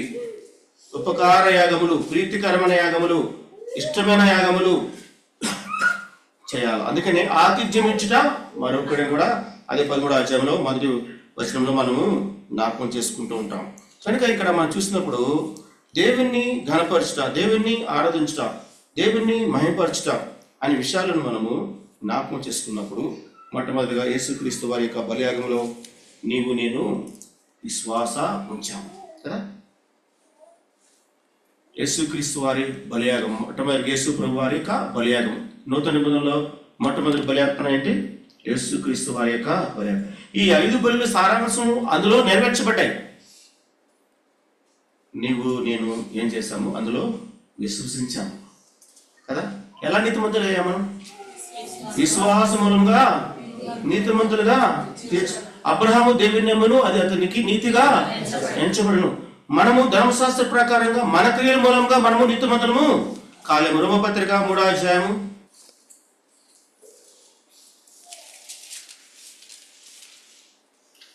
3వ అధ్యాయము రాయబడిన మాటలు ఏంటంటే 20వ వచనం. ఏనగా ధర్మశాస్త్ర సంబంధమైన క్రియ మూలముగా ఏ మనుషుడు ఆయన దృష్టికి నీతిమంతుడని తీర్చబడడు. ధర్మశాస్త్రం వలన పాపం మనకి ఎటుదో తెలియబడుచున్నది, కానీ పాపం తీసివేయడానికి ధర్మశాస్త్రానికి అధికారం లేదు. అయితే యేసు ప్రభు వారి యొక్క ప్రేమ ఎలా ఉందో 22-24 చూస్తే, అది యేసుక్రీస్తునందు విశ్వాసం మూలమైనదై నమ్ము వారందరికీ కలుగు దేవుని విశ్వాసము ద్వారా విశ్వాసము యేసుక్రీస్తునందు విశ్వాసం మూలమైనదై నమ్ము వారందరికీ కలుగు దేవుని. నమ్మటం ద్వారా మనకి ఏమొచ్చింది? రక్షణ వచ్చింది. నమ్మటం ద్వారా దేవుని నీతి వచ్చింది. విశ్వాసం మూలముగా మనమందరం కూడా రక్షింపడ్డాం. విశ్వాసం మూలం మనమందరం కూడా ఏం చేయబడ్డాం? విమోచించబడ్డాము విశ్వాసం ద్వారా కదా. వినటం వల్ల వాక్యము, వినటం వల్ల విశ్వాసము, విశ్వాసము ద్వారా ఏం చేయబడ్డాం? మనము యేసు ప్రభువుని నోటితో ఒప్పుకొని హృదయం విశ్వసించి నోటితో ప్రార్థన, ప్రభా యేసు ప్రభా నేను పాపిని అని నువ్వు ప్రార్థన చేయగానే నా పాపలు క్షమించు ప్రభా అనగానే ఏం చేయబడింది? క్షమించబడ్డాయి. విశ్వాసం మూలంగా మనం అందరం కూడా నీతిమంతులుగా తీర్చబడ్డాం. కాబట్టి 24 వచనం, కాబట్టి నమ్మువారు ఆయన కృపచేతనే యేసుక్రీస్తు నందు విమోచనం ద్వారా ఉచితముగా నీతిమంతులుగా. చూడండి, విశ్వాస యాగము. మొట్టమొదటి యేసు ప్రభువారి బలియాగము, రెండవది విశ్వాస యాగము. విశ్వాస యాగము అనే మాట మనం చూసినప్పుడు మనము ఆ విశ్వాస యాగంలో కొనసాగుతున్నామా అనేది ఇప్పుడు ప్రశ్న. ఆ విశ్వాస యాగంలో మనం కొనసాగుతున్నామా? ఎంతవరకు కొనసాగాలి? అంతవరకు. ఒకసారి వేసించాను, నమ్ముకున్నాను, అయిపోయింది, మళ్ళీ లోపల కలిసిపోయాను అంటే కాదు. ఆ విశ్వాసాన్ని కంటిన్యూషన్, అది కంటిన్యూ అవుతుండాలి. విశ్వాసంలో నువ్వు నిలబడాలి, విశ్వాసంలో కొనసాగాలి, విశ్వాసాన్ని అనుసరించాలి, విశ్వాసంలో నువ్వు జీవించాలి. విశ్వాస యాగం అనేది చాలా పెద్ద మాట. ఆ విశ్వాస యాగంలో నీవు నేను ఉన్నామా? మనం ఆ ప్రకారంగా జీవిస్తున్నామా? విశ్వాసము అనే మాటను మనం చూసాము 2:17 ఫిలిప్పీ రాసిన పత్రిక 2:17. విశ్వాస యాగంలో దాని సంబంధమైన సేవలో పానార్పంగా పోయబడిను, నేను సంతోషించి ఆనంది. విశ్వాస యాగంలో నువ్వు జీవిస్తున్నంత కాలం నీకు సంతోషం ఉంటుంది. పడ్డావా, తప్పుకున్నావా, పడిపోయావా, అంతే, ఏముండదు, సంతోషం ఉండదు. సంతోషం అంతా పోతుంది. విశ్వాసం అయితే మనం ఏం చేయాలి? ప్రతిరోజు కుటుంబ ప్రార్థన ఉండాలా ఇంట్లో. ఒకవేళ వ్యక్తిగతంగా ఉంటే వ్యక్తిగతంగా ప్రార్థన చేసుకోవాలా. ఉదయం లేవగానే ముందు వాక్యం చదువుకోవాలా, తర్వాత ప్రార్థన చేసుకోవాలా. ఈ ప్రభావం ఈరోజు నాతో ఏం మాట్లాడుతానో అని అడగాల. కుటుంబంగా ఉంటే కుటుంబ ప్రార్థన తప్పకుండా ఉండాలి. విశ్వాస కుటుంబాల్లో ఏముండాలా? దేవుని గురించిన రక్షణ సునాద గీతములు వినబడుతూ ఉండాలి, దేవుని స్తుతిస్తూ ఉండాలి, దేవుని కనపరుస్తూ ఉండాలి, వాక్యం చదువుతూ ఉండాలి, పాటలు పాడుతూ ఉండాలి, దేవుని కనపరుస్తూ ఉండాలి, వాక్యం దేవుడు మాట్లాడుతున్నప్పుడు వినాలి. ఉదయకాలం సాయంకాలం కుటుంబ ప్రార్థన కనుక ఉంటే అది విశ్వాస కుటుంబం అని అర్థం. ఏ కుటుంబాల్లో కుటుంబ ప్రార్థన ఉండదో, ఒకవేళ బ్యాచిలర్స్ ఉన్నారనుకోండి, వాళ్ళు కూడా వ్యక్తిగతంగా ఎవరికి వాళ్ళు ప్రార్థన చేసుకోవాల్సిందే, వాక్యం చదవాల్సిందే. అలా లేకపోతే విశ్వాసం నుంచి తొలగిపోతాం కదా. 6 నెలలు సహవాసం చేస్తే వాళ్ళు వీళ్ళైపోతారు, వీళ్ళు వాళ్ళు అయిపోతారు. నీ ఫ్రెండ్ ఎవరో చెప్పు, నువ్వెవరో నేను చెప్తానని సామెత ఉంది కదా. నీ ఫ్రెండ్ ఎవరో చెప్పు, ఆ తర్వాత నువ్వెవరో నేనే చెప్తానని చెప్పే సామెత ఉంది. కాబట్టి సహవాసం, విశ్వాసాలకు ఏం కావాలా? సహవాసం కావాలా, దేవునితో సంబంధం ఉండాలా, దేవునితో సహవాసం ఉండాలా, దేవుడు మాట్లాడుతూ వినాలా, దేవునితో సమాధానపడాలి. రోమపత్రిక 5:5 అధ్యాయము, రోమపత్రిక 5:25 1వ వచనంలో ఏముంది?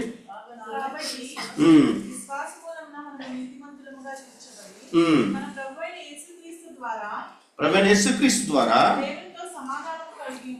దేవునితో సమాధానము కలిగి అంటే రోజు ఆయనతో సంబంధం కలిగి ఉండాలి. ఇప్పుడు ఒక కుటుంబం ఉంది, తల్లిదండ్రులుగా ఉంటాము, పిల్లలు కనుక మనతో ఐక్యంగా లేకపోతే, వినకపోతే ఏమవుతుంది? సమాధానం కోల్పోతాం.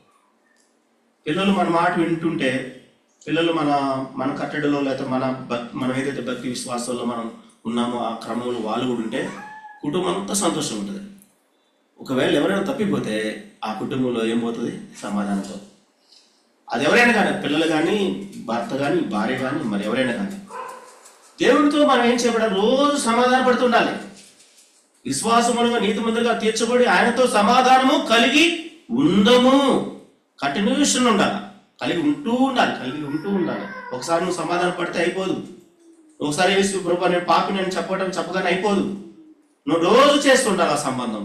ఒకవేళ ఎక్కడైనా విశ్వాసం అని చెప్పుకొని ఆ విశ్వాసం తొలగిపోతే, విశ్వాసం చెప్పుకొని సహవాసం రాకపోతే, విశ్వాసం చెప్పుకొని వాక్యం చదవకపోతే, విశ్వాసం చెప్పుకొని విశ్వాసం తగిన విధానంలో ప్రవర్తన లేకపోతే దాన్ని ఏమంటారు? విశ్వాస యాగం అంటామా? మేము మొట్టమొదటిగా యేసు ప్రభుని నమ్ముకున్నప్పుడు మేము ఒక హైందవ కుటుంబం. నా పేరు కూడా ప్రజెంట్ ఇప్పుడు కూడా నా పేరు రామకృష్ణనే. అప్పుడు రామకృష్ణనే, ఇప్పుడు రామకృష్ణనే. నా పేరు చాలా మంది అన్న దాన్ని ఏదో రకంగా చేయి, షార్ట్ కట్ చేయి, అది ఏదో చేయంటే నేనేమి చేయను. దేవుడు నన్ను కనుక పేరు మార్చుకొని అడిగితే నేను మార్చుకునేవాడిని. మారు మనసు అంటే ఏంటి? మనసును మార్చుకోవాలి, ఇంకేం మార్చవలసిన లేదు. నువ్వేం మార్చినా మారదు. అది నువ్వేం మార్చినా మారదు. 2 పేర్లు, 3 పేర్లు, 4 పేర్లు దేవుడు అడిగాడా?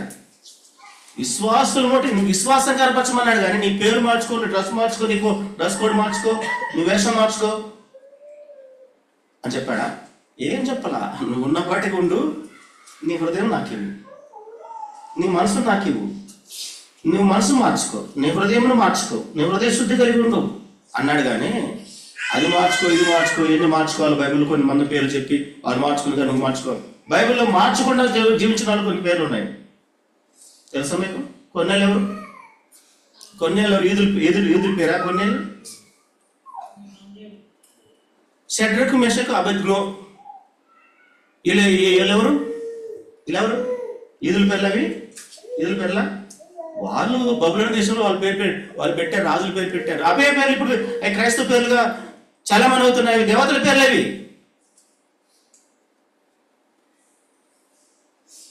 బైబిల్ ఏది ఉంటే అదే దేవుని పేరా? బైబిల్లో కూడా అన్నిటి పేర్లు చాలా ఉన్నాయి. తెలియక ఏదేదో అయామయం జగన్నాథంలాగా విశ్వాస క్రమాన్ని తెలుసుకోవాలి. విశ్వాస విషయంలో మనం కొన్ని విషయాల్లో జ్ఞాపకం చేసుకున్నప్పుడు మొట్టమొదటిగా ఒక మాట జ్ఞాపకం చేసుకున్నాము.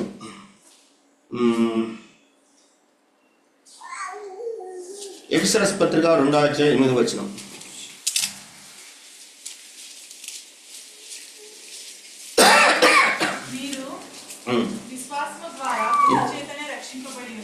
విశ్వాసం ద్వారా కృపచేతనే రక్షింపబడి ఉన్నారు. ఇది మీ వలన కలిగినది కాదు, దేవుని వరమే. మనం విశ్వసించాము, కేవలం నమ్మాము, దేవుడు మనకు వరాన్ని ఇచ్చాడు. ఆ విశ్వాసాన్ని కాపాడుకోవాలి, విశ్వాసంలో కొనసాగాలి. అందుకనే హెబ్రీయుల పత్రికలో 11వ అధ్యాయంలో 1-6 మనం చూసినప్పుడు 1వ వచనం, విశ్వాసం అనేది నిరీక్షింపబడుచున్న నిజ స్వరూపం. ఎవరైనా దేవుని ఎద్దుకు వస్తే విశ్వాసంతో రావాల్సిందే. విశ్వాసం లేకుండా ఎవడు కూడా దేవుని ఎద్దుకు రాలేడు. విశ్వాసం ద్వారానే నువ్వు ప్రార్థన చేయాలి, విశ్వాసం ద్వారానే నువ్వు ఆరాధన చేయాలి, విశ్వాస యాగంలో కొనసాగుతుండాలి, విశ్వాసం తన్నట్టుగా ఉండాలి. సంఘానికి చాలా రోజుల క్రితము ఓడిఎఫ్కి వెళ్ళాను. అది ఓడిఎఫ్ అంటే అందరికి బాగా తెలిసి ఉండొచ్చు, ఎందుకంటే అది అన్నిటి వైపు ఆంధ్రప్రదేశ్ సంఘానికి కాబట్టి వెళ్ళాను.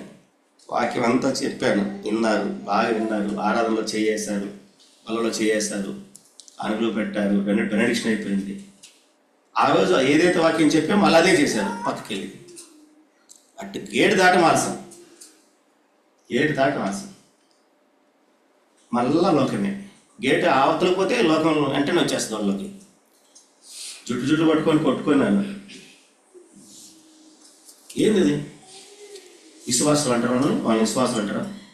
కనుక ఈ రోజున మనము మన యొక్క విశ్వాసాన్ని ఎలా కాపాడుకోగలుగుతున్నాము అని మనం చూసినప్పుడు దేవుడు ఆ యొక్క పరీక్షలో మనం నెగ్గగలుగుతున్నామా? ఆ విశ్వాసాన్ని కాపాడగలుగుతున్నామా? ఆ విశ్వాసంలో జీవిస్తున్నామా?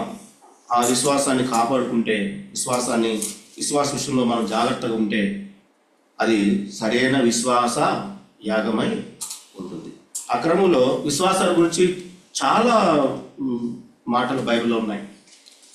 విశ్వాసాల గురించి చెప్పినప్పుడు యేసుప్రభువు వారు స్వస్థపరిచినప్పుడు చాలా మందితో ఏమన్నాడు?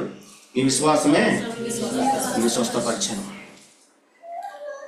ఆ పక్షవాయు గల వాడిని తీసుకొచ్చినప్పుడు వారి విశ్వాసమే అతన్ని స్వస్థపరిచాను. కొన్నిసార్లు పర్సనల్గా మన విశ్వాసం కలిగి ఉంటే మనకు స్వస్థ వస్తుంది. మన కుటుంబంలో ఎవరైనా ఒక విశ్వాసం కలిగి ఉంటే కూడా స్వస్థ వస్తుంది. వారి విశ్వాసము, నీ విశ్వాసము, నా విశ్వాసము, మనందరి విశ్వాసం అనేది ఎంతో ఆయుధము. విశ్వాసయాగం, విశ్వాసము. బైబిల్లో చెప్పబడిన మాట ఏంటంటే, విశ్వాసానికి చెప్పినప్పుడు ఆ విశ్వాసము నీ అవ్వైనా లోయలో, నీ తల్లి అయినా వినేకిలో, నా యొక్క సాక్ష్యంలో లేక నా యొక్క రక్షణ విషయంలో ఒక మాట నేను చెప్పాల్సి వచ్చినప్పుడు, మొట్టమొదటిగా మా కుటుంబంలో అమ్మ రక్షణ పడింది. అమ్మ, అమ్మమ్మ, అమ్మమ్మల అమ్మ అంటే మా జేజీ, వీళ్ళందరూ యేసు ప్రభు అంటే చాలా లైక్ చేసేవాళ్ళు, ఇష్టపడేవాళ్ళు, రక్షణ పరామర్శ తీసుకున్నారు. ఆ విశ్వాసంలో కొనసాగుతుండగా మేము అంతా 8-9 సంవత్సరాల వయసులో ఉన్నాం.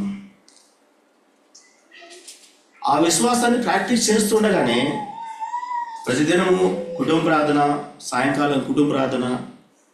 ఆ రోజుల్లో మరి వాళ్ళకి ఎక్కడైనా ఒక విశ్వాస సంబంధించిన ఏదైనా మీటింగ్ జరుగుతుందంటే, ఏదైనా కూడిక జరుగుతుంది అంటే అక్కడ పరిగెట్టుకుంటూ వెళ్ళేవాళ్ళు. ఎక్కువ భాగము నాకు గుర్తున్నంత వరకు సువాటిపురం వెళ్ళేవాళ్ళు.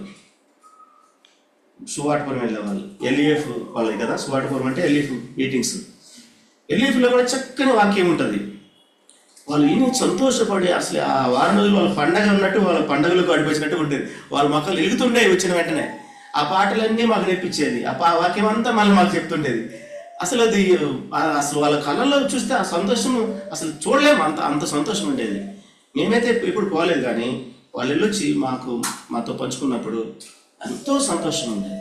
విశ్వాస విషయంలో మొహమాటము లేకుండా, విశ్వాస విషయంలో ఏం రాయబడింది? నిష్కపటమైన విశ్వాసం. అందుకనే ఆ మొదటి విశ్వాసం అని రాయబడింది బైబిల్లో. ఆ మొదటి విశ్వాసము ఆ స్టార్టింగ్ డేస్ లో అమ్మవారు రక్షణ పడిన తర్వాత మేము చిన్నపిల్లగా ఉన్నప్పుడు మాకేం తెలియపోయినా అన్ని పాటలు పాడుతుండేది, అన్ని నేర్చుకునేది, ఎంతో సంతోషంగా ఉండేది, ఎంతో ఆనందంగా ఉండేది. ఇంక ఇది తప్ప వేరే మాకు లోకం ఉండేది కాదు. లోకం అసలు మాలోకి వచ్చేది కాదు. డబ్బు పిచ్చి కానీ ఏది కానీ ఏ యావ కానీ ఉండేది కాదు. సహవాసం యొక్క విలువ అలా ఉండేది. విశ్వాస కుటుంబం, విశ్వాస యాగము, విశ్వాస విషయంలో కొన్ని ఎగ్జాంపుల్ మీకు చెప్తాను. అమ్మమ్మ ఆ రక్షణ పడి దినాల్లో దేవునితో సహవాసము, దేవుని పిల్లలతో సహవాసము అలా ఉన్న టైంలో అన్యులు చాలామంది వచ్చి చాలా రకాలైన టార్చర్స్. ఎక్కడికైనా శుభకార్యాలకి వెళితే, పెళ్ళిళ్ళకి కానీ ఏదైనా బర్త్డేలకు కానీ వెళితే వాళ్ళు చేయాల్సిన అంగం అంతా చేయడానికి ప్రయత్నం చేస్తారు. గంధము, పసుపు, గాజులు వీటి మీద ఎక్కువ ఫోకస్ ఉంటుంది కదా సిస్టర్స్కి. అవి ఎక్కువ ప్రెజర్ చేసి అడిగేవాళ్ళు. ఎట్టి పరిస్థితుల్లో కూడా నాతో మాట్లాడకూడదు, మీరు భోజనం కూడా మాకు సపరేట్గా వండి పెడితేనే వస్తాం, భోజనం కూడా మీతో కలిసి మేము భోజనం చేయండి. ఎందుకంటే అక్కడ కార్యక్రమాలన్నీ మనకు తెలుసు కాబట్టి, అన్నిలుగా ఉన్నప్పుడే మనకు తెలుసు అట్లా ఎట్లా చేస్తారు. ఆ అన్నం వండగానే ముందు రాసి పోసి ఆ రాశికి పూజ చేసి చాలా చాలా అంగములు ఉంటాయి. మళ్ళీ మా తాత చనిపోయినప్పుడు మా నాన్న పెద్ద, ఇంకా చేయాల్సిన కర్మకాండాలన్నీ చేయాలా. అసలు మట్టి మేము మోస్తాము, పాడి మోస్తాము, మట్టి చేస్తాము, కానీ ఆ ఫార్మాలిటీస్ అది ఎంత వాళ్ళకి సెంటిమెంట్ అంటే వాళ్ళకి చాలా ఇంపార్టెంట్. అది వాళ్ళకి, మనకు అది చాలా దేవుని యొక్క వాక్యం ప్రకారంగా మనకు అది మనం చేయకూడదు. నేను చేయను అన్నాడు. ఎన్నో అపవాదులు. తండ్రిని కనపరచవా, నీ దేవుడు అలా చెప్పాడా, యేసుప్రభువు అలా చెప్పాడా, తండ్రి తనను సన్మానించొద్దని చెప్పాడా, లోకక్రమాన్ని నువ్వు చేయవా, నువ్వు దినాలు పాటించవా, తిథులు నక్షత్రాలు అవి పాటించవా, ఎన్నెన్నో విషయాలు. వాటన్నిటిని కూడా కొత్త దినాల్లో అమ్మ మా యొక్క బంధువు ఒక ఆయన ఉన్నాడు, అమ్మమ్మ మేనమామ తాతయ్య. ఆయన వచ్చి ఏదో ఆయన తెలిసినంత వరకు విశ్వాస క్రమంలో నడిపించాడు. ఆయన కొంచెం లోతైన ప్యాటర్న్ ఆ టైప్లో ఉండేవాడు.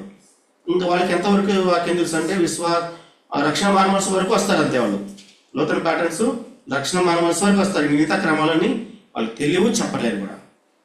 ఆ తర్వాత కొద్ది కాలం తర్వాత అమ్మ బ్రదర్ సహవాసం వాళ్ళు పరిచయం అయ్యి, అమ్మ నువ్వు అంత బాగా చేస్తున్నావు కానీ ముగ్గులు వేస్తున్నావేంది?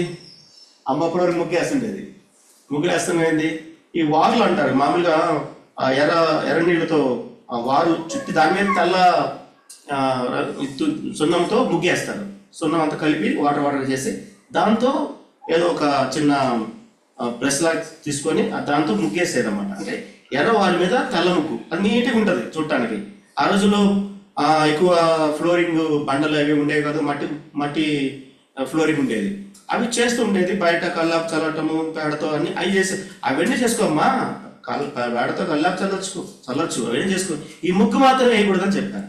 ఎందుకు చేయకూడదు అంటే, దీన్ని భూమి అనేది దేవునికి సృష్టి, దానికి మనం ఏం చేయకూడదు. దాన్ని అలా చేస్తే దాన్ని భూమిని నువ్వు ఆరాధించినట్టు, అది దేవునికి ఇష్టమైనది కాదని చెప్పి వెంటనే రియలైజ్ అయిపోయి పూర్తిగా పనిచేసి వాక్యానుసారమైన విధానంలో కొనసాగటము విశ్వాస యాగము, వాక్యమును అనుసరించి జీవించటము విశ్వాస యాగము. మోగమాటం లేకుండా ఎవరైనా కానీ, వాళ్ళు అంత పెద్దవాళ్ళైనా కానీ, నేను చేయనంటే చేయను, నేను చేయనంటే చేయను. యాకోబు పత్రిక 2:1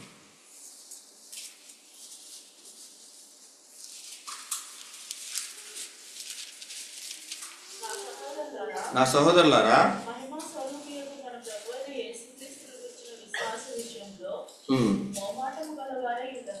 మోగమాటం గలవారై ఉండకడి. ఏ మోగమాటం లేదు, చెప్పాల్సింది సూటిగా చెప్పాడు. ఎందుకు? శక్తిగల దేవుడు, బలమైన దేవుడు, సర్వాధికారంగా దేవుడిని మనం ఏం చేస్తున్నాం? నమ్మాము, విశ్వసించాము, ఆయనలో జీవిస్తున్నాము. ఆయన వాక్యానికి విరోధమైనటువంటి పనులు ఎక్కడ కూడా మనము పాలు పొందడానికి వీలేదు. ఏ పెళ్ళిళ్ళకి వెళ్ళినా భోజనం సపరేటు, ఇక చావుకి వెళ్తాం కానీ భోజనం చేయము, వాళ్ళు జనాలు ఉంటాయి కదా, ఆ జనాలకు వెళ్ళము, కర్మలు కాండలు చేయము, ఇవన్నీ చేసేవాళ్ళం కాదు. అసలు అక్కడికి వెళ్ళటానికే ఇష్టపడేవాళ్ళం కాదు. ఒకవేళ పొరపాటున వెళ్ళినా కూడా ఆ భోజనం మాత్రం చేసేవాళ్ళం కాదు. ఇలాంటి విషయాల్లో చాలా జాగ్రత్తగా, చాలా వాక్యానుసారంగా జీవించడానికి దేవుడు సహాయం చేస్తూ వచ్చాడు. కాకపోతే అన్ని అపవాదులే మా మీద, అన్నీ అపవాదులే. వాళ్ళు ఎట్లా, వీళ్ళు ఎట్లా అని చెప్పి మా మీద అపవాదులు. దాని కారణంగా మాకు రావాల్సిన 20 ఎకరాల పొలము, ఇద్దరు అమ్మ పిన్ని, వాళ్ళిద్దరు అక్కా చెల్లెళ్ళు, వాళ్ళదే ఆస్తి. తాతయ్య వాళ్ళిద్దరికి పెట్టేటప్పుడు అమ్మకి 15 సంవత్సరాలు పొలం ఇవ్వకుండా ఆపాడు. దేని గురించి? మన ప్రభు నమ్ముకున్నందుకు. వీళ్ళకి ఆస్తి ఇకపోతే కొంచెం స్ట్రైట్ అవుతారు, లేకపోతే వాళ్ళకి తిక్కు కుదురుద్ది, వీళ్ళకి ఇవ్వకూడదు, సహాయం చేయకూడదు అని చెప్పి 15 సంవత్సరాలు ఆపేస్తారు. మేము అంతా ముగ్గురు మగ పిల్లలు, నేను చిన్నవాడిని, అన్నయ్య సెయింట్ జోసెఫ్ స్కూల్లో చదువుతున్నాను, నేను గవర్నమెంట్ స్కూల్, చిన్నయ్య నేను గవర్నమెంట్ హాస్టల్లోనే ఉండాల్సి వచ్చింది. ఎందుకంటే విశ్వాస కుటుంబంలో, విశ్వాస యాగంలో ఉన్నప్పుడు ఎన్ని కష్టాలు వస్తాయి, ఎన్ని ఇబ్బందులు వస్తాయి, ఎన్ని ఇరుకులు వస్తాయి అనేది అది మేము రుచి చూసాము. ఎంత ఆర్థికంగా బలహీనపడ్డాము, ఆర్థికంగా చాలా ఇబ్బందులు పడ్డాము, చాలా వాక్యం దేవునికి, అది కూడా దాంట్లో కూడా మాకు సంతోషం ఉండేది. దేవుని నిమిత్తం కదా మనం చేస్తుంది. తాతయ్య ఫారెస్ట్ డిపార్ట్మెంట్లో వర్క్ చేసేవాడు మా తాతయ్య. ఒకవేళ మనం ఆయన మాట ఏంటంటే మాకు అన్ని సుఖాలే ఉంటాయి, అన్ని ఇబ్బందులు ఉండవు, ఏ ఇరుకులు ఉండవు, ఏ కష్టం ఉండదు. ఇక ఆయన రిచ్గా ఉండేవాడు కాబట్టి అన్ని విషయాల్లో మాకు ఏ కొదవ లేకుండా చేసేవాడు. కానీ ఎప్పుడైతే యేసుప్రభుని నమ్మినామో ఆస్తులు ఇవ్వలేదు, ఇల్లు ఇవ్వలేదు, ఒక పూరి గుడిసెలో ఉండాల్సి వచ్చింది. విశ్వాస కుటుంబం, విశ్వాస యాగము, విశ్వాస విషయంలో మనం ఎలా ఉన్నాము, మనకున్న విశ్వాసం నిష్కపటమైనదిగా ఉండాలి. అక్కడ ఆ మాట 3 పదాలు చెప్పాడు కదా, పవిత్ర హృదయం నుండి, మంచి మనసాక్షి నుండి, నిష్కపటమైన విశ్వాసం నుండి కలుగు ప్రేమ. 1 తిమోతి 1:5 చెప్పిన మాట నిష్కపటమైన విశ్వాసం. విశ్వాస విషయంలో మగమాటం అనేది లేకుండా మాట్లాడటం. ఇప్పుడు చాలాసార్లు కుటుంబాల దగ్గరికి వెళ్తే వాళ్ళ ఇళ్లలో తోరణాలు కనబడుతుంటాయి, విశ్వాస కుటుంబాలే తోరణాలు కనబడుతుంటాయి.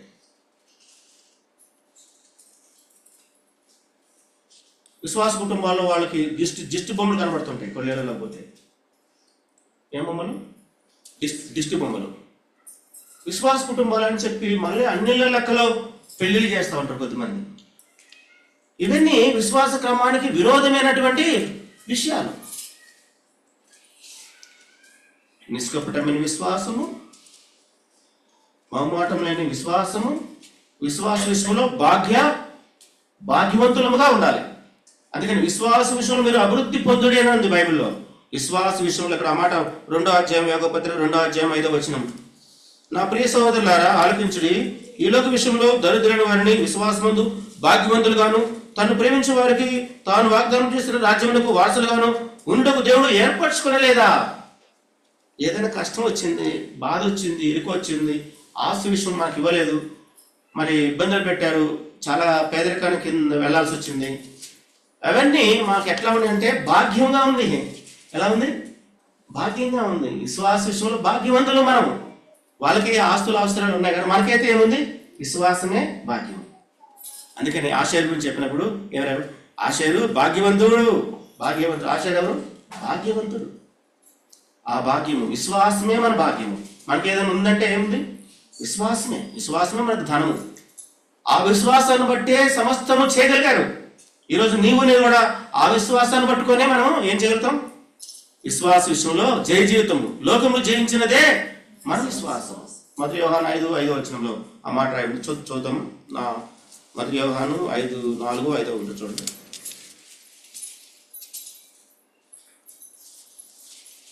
మొదటి యోహాను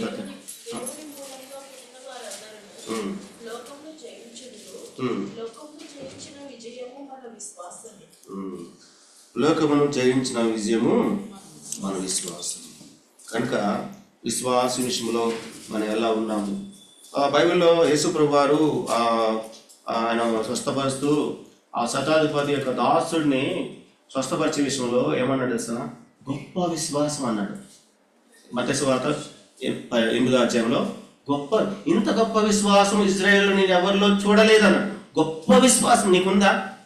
గొప్ప విశ్వాసం ఉందా? అల్ప విశ్వాసం ఉందా? అవిశ్వాసం ఉందా?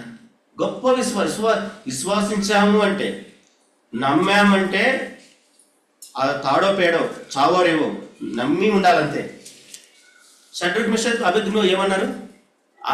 మా దేవుడు రక్షింపకపోయినప్పటికీ నీకైతే భయపడము. ఆయన మమ్మల్ని రక్షించగల సమర్థుడు అని చెప్పి ఆ విశ్వాసంలో వారు కొనసాగుతూ వచ్చారు. ఈ రోజున మన విశ్వాసం ఎలాగుంది? నిష్కపటమైన విశ్వాసము, మొహమాటం లేని విశ్వాసము మనం కలిగి ఉంటున్నామా? చాలా మంది విశ్వాస విషయంలో విశ్వాసులుగా ఉన్నాం, కానీ మృతమైన విశ్వాసం కదా. కొద్దిమంది క్రియలు ఉంటాయి, కొద్దిమందికి విశ్వాసం ఉంటుంది. క్రియలు లేని విశ్వాసములు అన్నప్పుడు ఏం చేయాలి? క్రియలు కంపల్సరీ ఉండాలి. అది చిన్న ఫండమెంటల్ థింగ్స్. ఇవి చిన్న ఫండమెంటల్స్. ఏంటి? విశ్వసించాము అంటే ఆయన సన్నిధిలో నువ్వు ఆయన వాక్యాన్ని చదవాలి. విశ్వాసం ఉంచామంటే ప్రార్థించాలి. విశ్వాసం ఉంచామంటే ఆరాధించాలి. విశ్వాసం ఉంచామంటే ఆయన వాక్యానికి లోబడి ఉండాలి. విశ్వాసం అని చెప్పుకొని అవిశ్వాసలాగా ప్రవర్తిస్తే దాన్ని ఏమంటారు? మృతమైన విశ్వాసం అనే మాట ఎక్కడుందంటే యాకోబు పత్రికలో 2:25 యాకోబు పత్రిక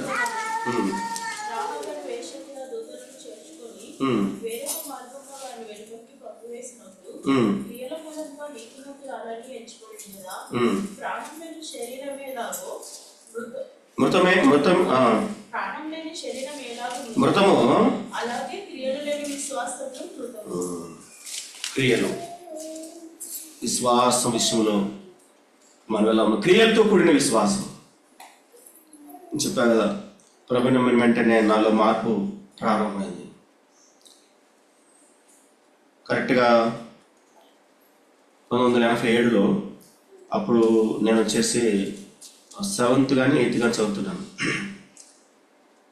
అప్పుడు దాకా చిన్న పిల్లలప్పటి నుంచే వాక్యం వింటున్నాము, ప్రార్థన సన్నిధి ఉంది, దేవుడు అంటే చాలా ఇష్టము, పాటలు అంటే చాలా ఇష్టము, ప్రభు పనులకి ఏదైనా చేయాలని ఆశ ఉండేది.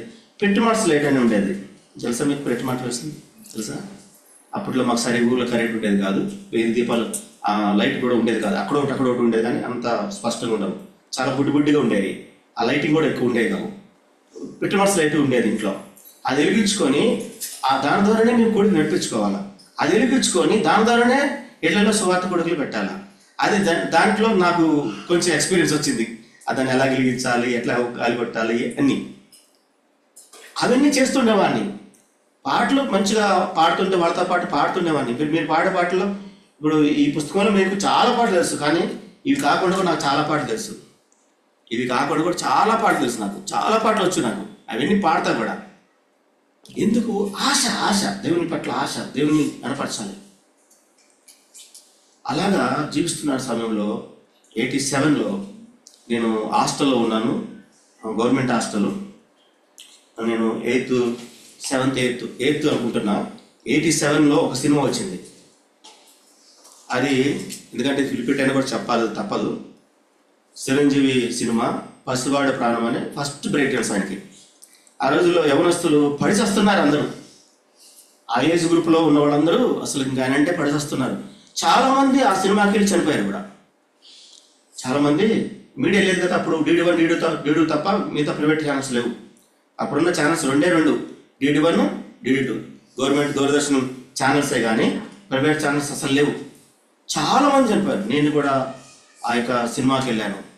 హాస్టల్లో ఉన్నాను కదా, ఇక 4th నుంచి 7th వరకు UPS upper primary school, 8th నుంచి 9th 10th జూనియర్ కాలేజీ, మార్నింగే స్కూల్ ఉంటుంది, మధ్యాహ్నం నుంచి ఫ్రీ. ఇంకా మాకు అద్దుపోలేదు, సినిమాలు ఎన్నైనా చూడొచ్చు. ఇక మాకు మళ్ళీ కొంచెం స్టైఫండ్ కూడా ఉంటుంది, ఆ డబ్బులతో సినిమాలు చూసేవాళ్ళము. సినిమాలు, షికార్లు, వాగులు, వంకలు, ఈతలు ఇన్ని ఇంకా ఇష్టానుసారంగా జీవించే సమయంలో ఒక సినిమాలో ఆ టికెట్లకు వెళ్ళి నేను అక్కడ పట్టబడ్డాను. ఎవడైనా సినిమా టికెట్ల దగ్గర పోయి ఎవరైనా ప్రభు నమ్ముకుంటారంటే అది నేనే. ఎలా పట్టబడ్డానో చెప్తాది. వెళ్ళాను, అందరూ ఉత్సాహంగా వెళ్ళిపోతున్నారు. అసలు సినిమా థియేటర్ ముందు సిస్టర్స్కి ఒక లైన్, బ్రదర్స్ అంటే పురుషులకి స్త్రీలకి సపరేట్ లైన్స్ ఉంటాయి కదా. ఈ లైన్ ఎట్లా ఉంటుందంటే ఇట్లా వెళ్ళి ఇట్లా రావాలా, అంటే యూ షేప్లో ఉంటుంది, ఇట్లా వెళ్ళి ఇట్లా రావాలి. వాళ్ళకి కూడా యూ షేప్లో ఉంటుంది, ఇట్లా వెళ్ళి రావాలి. దానికి ఒక మార్గం ఉంటుంది, అటువైపు ఇటువైపు గోడ ఉంటుంది. ఒక మనిషి ఫ్రీగా వెళ్ళొచ్చు, అటు టికెట్ తీసుకుని ఇటు రావచ్చు. కానీ ఈ యూ షేప్లో ఇటు నుంచి వెళ్తున్నారు, అటు నుంచి వెళ్తున్నారు. మనుషులు కూడా ఎక్కుంటూ వస్తున్నారు. నా ఏజ్ చిన్నది, 14 సంవత్సరాలు, నాకు తెలిసి 13-14 ఉంటాయి. అందరు ఎక్కుంటే పైకి వస్తాయి, ఇసుకేస్తే రాదు, పైన నెత్తి మీద ఎక్కుతున్నారు. అది తొక్కిసినట్లు ప్రాణాలు పోతాయి, ఈజీగా పోతాయి. ఇంత చిన్నపిల్లలు కాబట్టి తప్పకుండా పోతాయి ప్రాణం. నాకు అర్థమైంది. నేను వాక్యం అంటే చాలా ఇష్టపడుతున్నాను, దేవుడు అంటే చాలా ఇష్టపడుతున్నాను. ఏంటి ప్రభా నాకు ఇంత అపాయం రాబోతుంది, ప్రాణం పోతుంది అని నాకు అర్థమైంది. అప్పటి వరకు దేవుడు అంటే ఇష్టపడుతున్నాను. 2 విషయాలు మీకు చెప్పి నేను ముందుకు వెళ్తాను. మొట్టమొదటి మత్తయి సువార్త 4:17. మత్తయి సువార్త 4:17. అప్పటి నుండి యేసు పరలోక రాజ్యం సమీపించింది, మారు మనసు పొందుడని చెప్పుచు ప్రకటింప మొదలు. పరలోక రాజ్యం సమీపించినది, మారు మనసు అనేది నాకు లేదు. దేవుడు అంటే ఇష్టం ఉంది, ప్రేమ ఉంది, అభిమానం ఉంది. నేను నాకు యావలేదు, ఏ దేవుడిని ఆరాధించింది కూడా నాకు గుర్తులేదు. ప్రభు అంటేనే ఇష్టం. కానీ నేనేం చేయలేదు. నేను మారు మనసు, ప్రభు అంటే ఇష్టమే, కానీ నేను మారు మనసు పొందలేదు. కానీ దేవుని యొక్క వాక్యం ఏం చెప్తుందంటే, మార్కు సువార్త 1:15.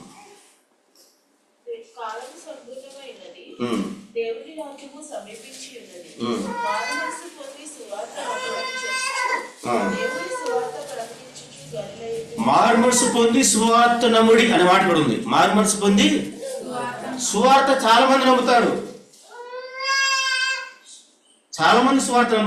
కానీ మారు మనసు పొందరు. నేను కూడా సువార్త నమ్మిన, కానీ మారు మనసు పొందాల.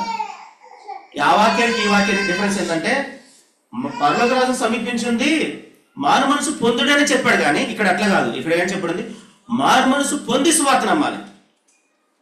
ఈ రోజున క్రైస్తవ కుటుంబాలు అన్నీ అట్లా ఉంటాయి. ప్రభు అంటే చాలా ఇష్టం వాళ్ళకి, కానీ మారు మనసు మాత్రం పొందరు. నేను కూడా అదే స్థానంలో ఉన్నాను. నామకార్థ క్రైస్తవులాగానే ఉన్నాను. నేను కూడా చాలా మంది నామకార్థ క్రైస్తవులు, వాళ్ళు అంటే ఇప్పుడు నేనే నామకార్థ క్రైస్తవుడిని. ఇప్పుడు ఆ కోవలో నేనున్నా.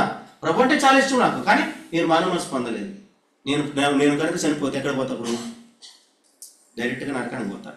ఒకటే ఒకటి మనసులో ప్రభుతో ప్రార్థన చేశాను, ప్రభా నీ సువార్త తెలుసు, నువ్వు నా కొరకు మరణించావని తెలుసు, నువ్వు నా కొరకు ప్రాణం పెట్టావని తెలుసు, రక్తం కార్చావని తెలుసు, నీ యొక్క రక్తంలో నాకు పాపక్షమాపణ ఉందని కూడా తెలుసు. కానీ నేను చేయని పని ఏంటంటే ఆ రక్తంలో విశ్వించి నా పాపాలు నేను కడుక్కోకపోవడమే నా తప్పు. అప్పుడు ప్రార్థన చేశాను. ఇంకా ప్రాణం పోతుంది అని తెలిసిన తర్వాత, ప్రభా నన్ను కాపాడు, నా తప్పులు క్షమించు. నీ వాక్యము విని కూడా, రక్షణ గురించిన విని కూడా, సువార్త విని కూడా నమ్మకుండా, విశ్వసించకుండా, మారుమనసు పొందకుండా నేను కనుక ఇప్పుడు చనిపోతే నేను తప్పకుండా నరకంలో ఉంటాను. కాబట్టి నన్ను కాపాడు, నన్ను క్షమించు, నన్ను నీ బిడ్డగా చేసుకో, నా తప్పులు క్షమించమని ఒకటి మనసులో ప్రార్థన చేసుకున్నా. ఎక్కడ ప్రార్థన? సినిమాల దగ్గర, టికెట్ల దగ్గర ప్రార్థన. ఎక్కడ? టికెట్ దగ్గర ప్రార్థన. దేవుడు నన్ను కాపాడాడు. ఎవరు తెచ్చి బయట వేసారో తెలియదు. నేను స్పృహ కూలిపోయాను. కొద్ది సమయం తర్వాత స్పృహ వచ్చింది. అదే ఫస్ట్ సినిమా. ఇంకా ఆ తర్వాత నేను సినిమా చూడలేదు. 1987.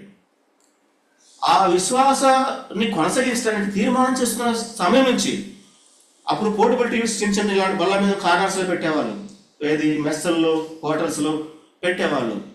ఆ కలర్ టీవీలు చాలా తక్కువ, అక్కడక్కడ పోర్టబుల్ బ్లాక్ అండ్ వైట్ ఉండేవి. వాటి వైపు కూడా నేను చూడలేదు. దాంట్లో వచ్చేది 2 ఛానళ్ళు, DD1 DD2. అందులో ఒక సినిమా, ప్రతి ఆదివారం ఒక సినిమా వస్తుంది, మధ్యలో 1-2 సీరియల్స్ వస్తాయి. వాటి వైపు కూడా చూసేవాడిని కాదు. మెస్సుల్లో భోజనం చేసేటప్పుడు కూడా వాళ్ళు అక్కడ పెడతారు చూసుకుని తినమని, ఆ వాటి వైపు చూసేవాడిని కాదు. సినిమా చాలా మంది నా ఫ్రెండ్స్ నన్ను ఎంతో బలవంతం చేసినా నేను వెళ్ళేవాడిని కాదు. ఏంటంటే ఈ ఏజ్లో నీకేంటి అన్నట్టుగా చూసేవాళ్ళు. మార్నింగ్ లేస్తే ప్రార్థన, 2-3 అధ్యాయాలు చదువుకోవటం, ప్రార్థన చేసుకోవటం.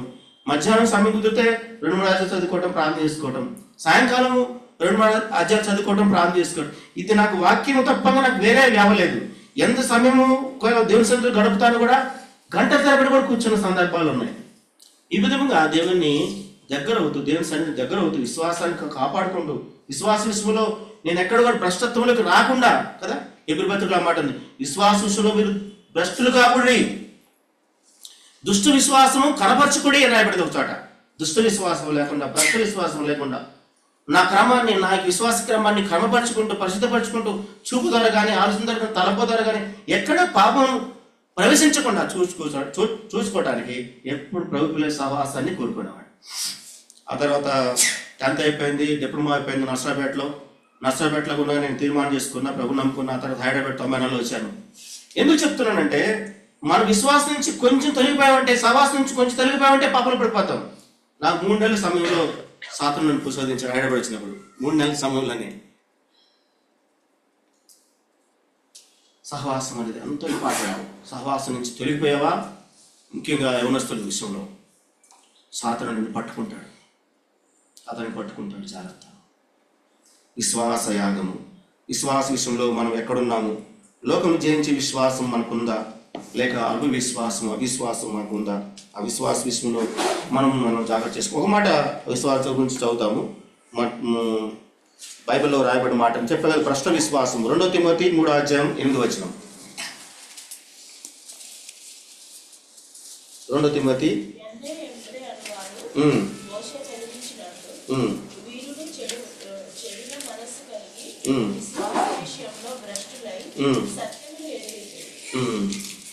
చూడండి, భ్రష్ట విశ్వాసం తొలగిపోతే ఎదిరించే మనసు కలిగి ఉంటే కనుక అది ఏమంటారు? దాన్ని భ్రష్ట విశ్వాసం.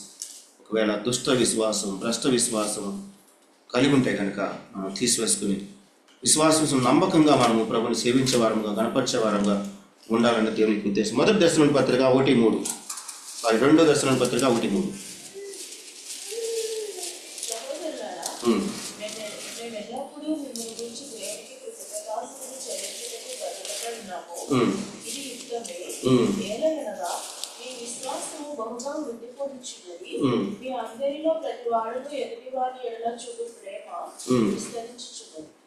విశ్వాస విషయంలో ఎక్కడున్నాం మనం? అందుకని 2 కొరింథీ 13:5 వచనం, మనలో మనం విశ్వాసం గలవారమే లేదో మనమే పరీక్షించుకోవాలి. 13:5, 2 కొరింథీ 13:5. విశ్వాస విషయంలో ఈరోజు బలైతుకు వస్తున్నప్పుడు మనం ఎక్కడున్నాం? విశ్వాసము గలవారై ఉన్నారా లేదో మిమ్మల్ని మీరే శోధించుకొని చూచుకోండి, మిమ్మల్ని మీరే పరీక్షించుకోండి. మీరు భ్రష్టులు కాని యెడల యేసుక్రీస్తు మీలో ఉన్నాడని మీ గురించి మీరే ఎరుగరా? మేము భ్రష్టులను కామని మీరు తెలుసుకొందురని నిరీక్షించుచున్నాము. మీరు ఆ విశ్వాసం అనేది మన ఫౌండేషన్, ఫస్ట్ మన ఫౌండేషన్. అందుకనే 2 పేతురు పత్రికలో 1వ అధ్యాయంలో ఒక మాట చెప్తున్నాడు, 1:5. 2 పేతురు 1:5.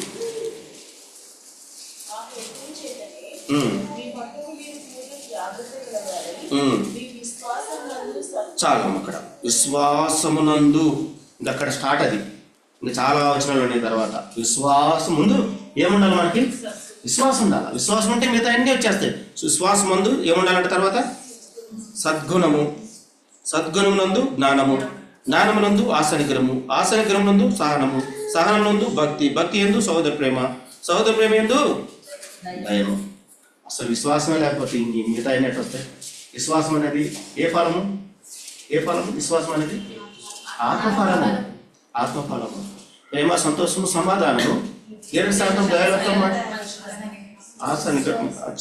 సీక్వెన్స్ చెప్పాలి మీరు ఇప్పుడు, చూడకుండా చెప్పాలి మీరు ఇప్పుడు. ఆ మూడు జట్లు అవి మూడు చెప్పాలి. ప్రేమ, సంతోష, సమాధానము. కాదు మళ్ళీ పోయింది మీరు చెప్పాలి ఇప్పుడు, చెప్పాలి కరెక్ట్గా. మళ్ళీ చూసాను చెప్పండి మరి ఇప్పుడు.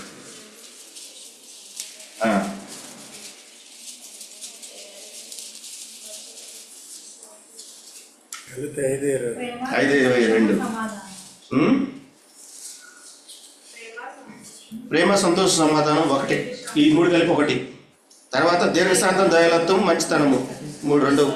మూడో జట్టు విశ్వాసము, సాత్వికము, విశ్వాస ఫలము, ఆత్మఫలము, విశ్వాసము. కనుక విశ్వాస యాగములో నేను ఉన్నాం కనుక ఆ విశ్వాస యాగాన్ని కాపాడుకుంటూ మన విశ్వాసాన్ని ఏమన్నాడు అపోస్తలుడు పౌలు 2 తిమోతి 4:7 ఏమన్నాడు? విశ్వాసమును కాపాడుకుంటేనే నా పరుగు.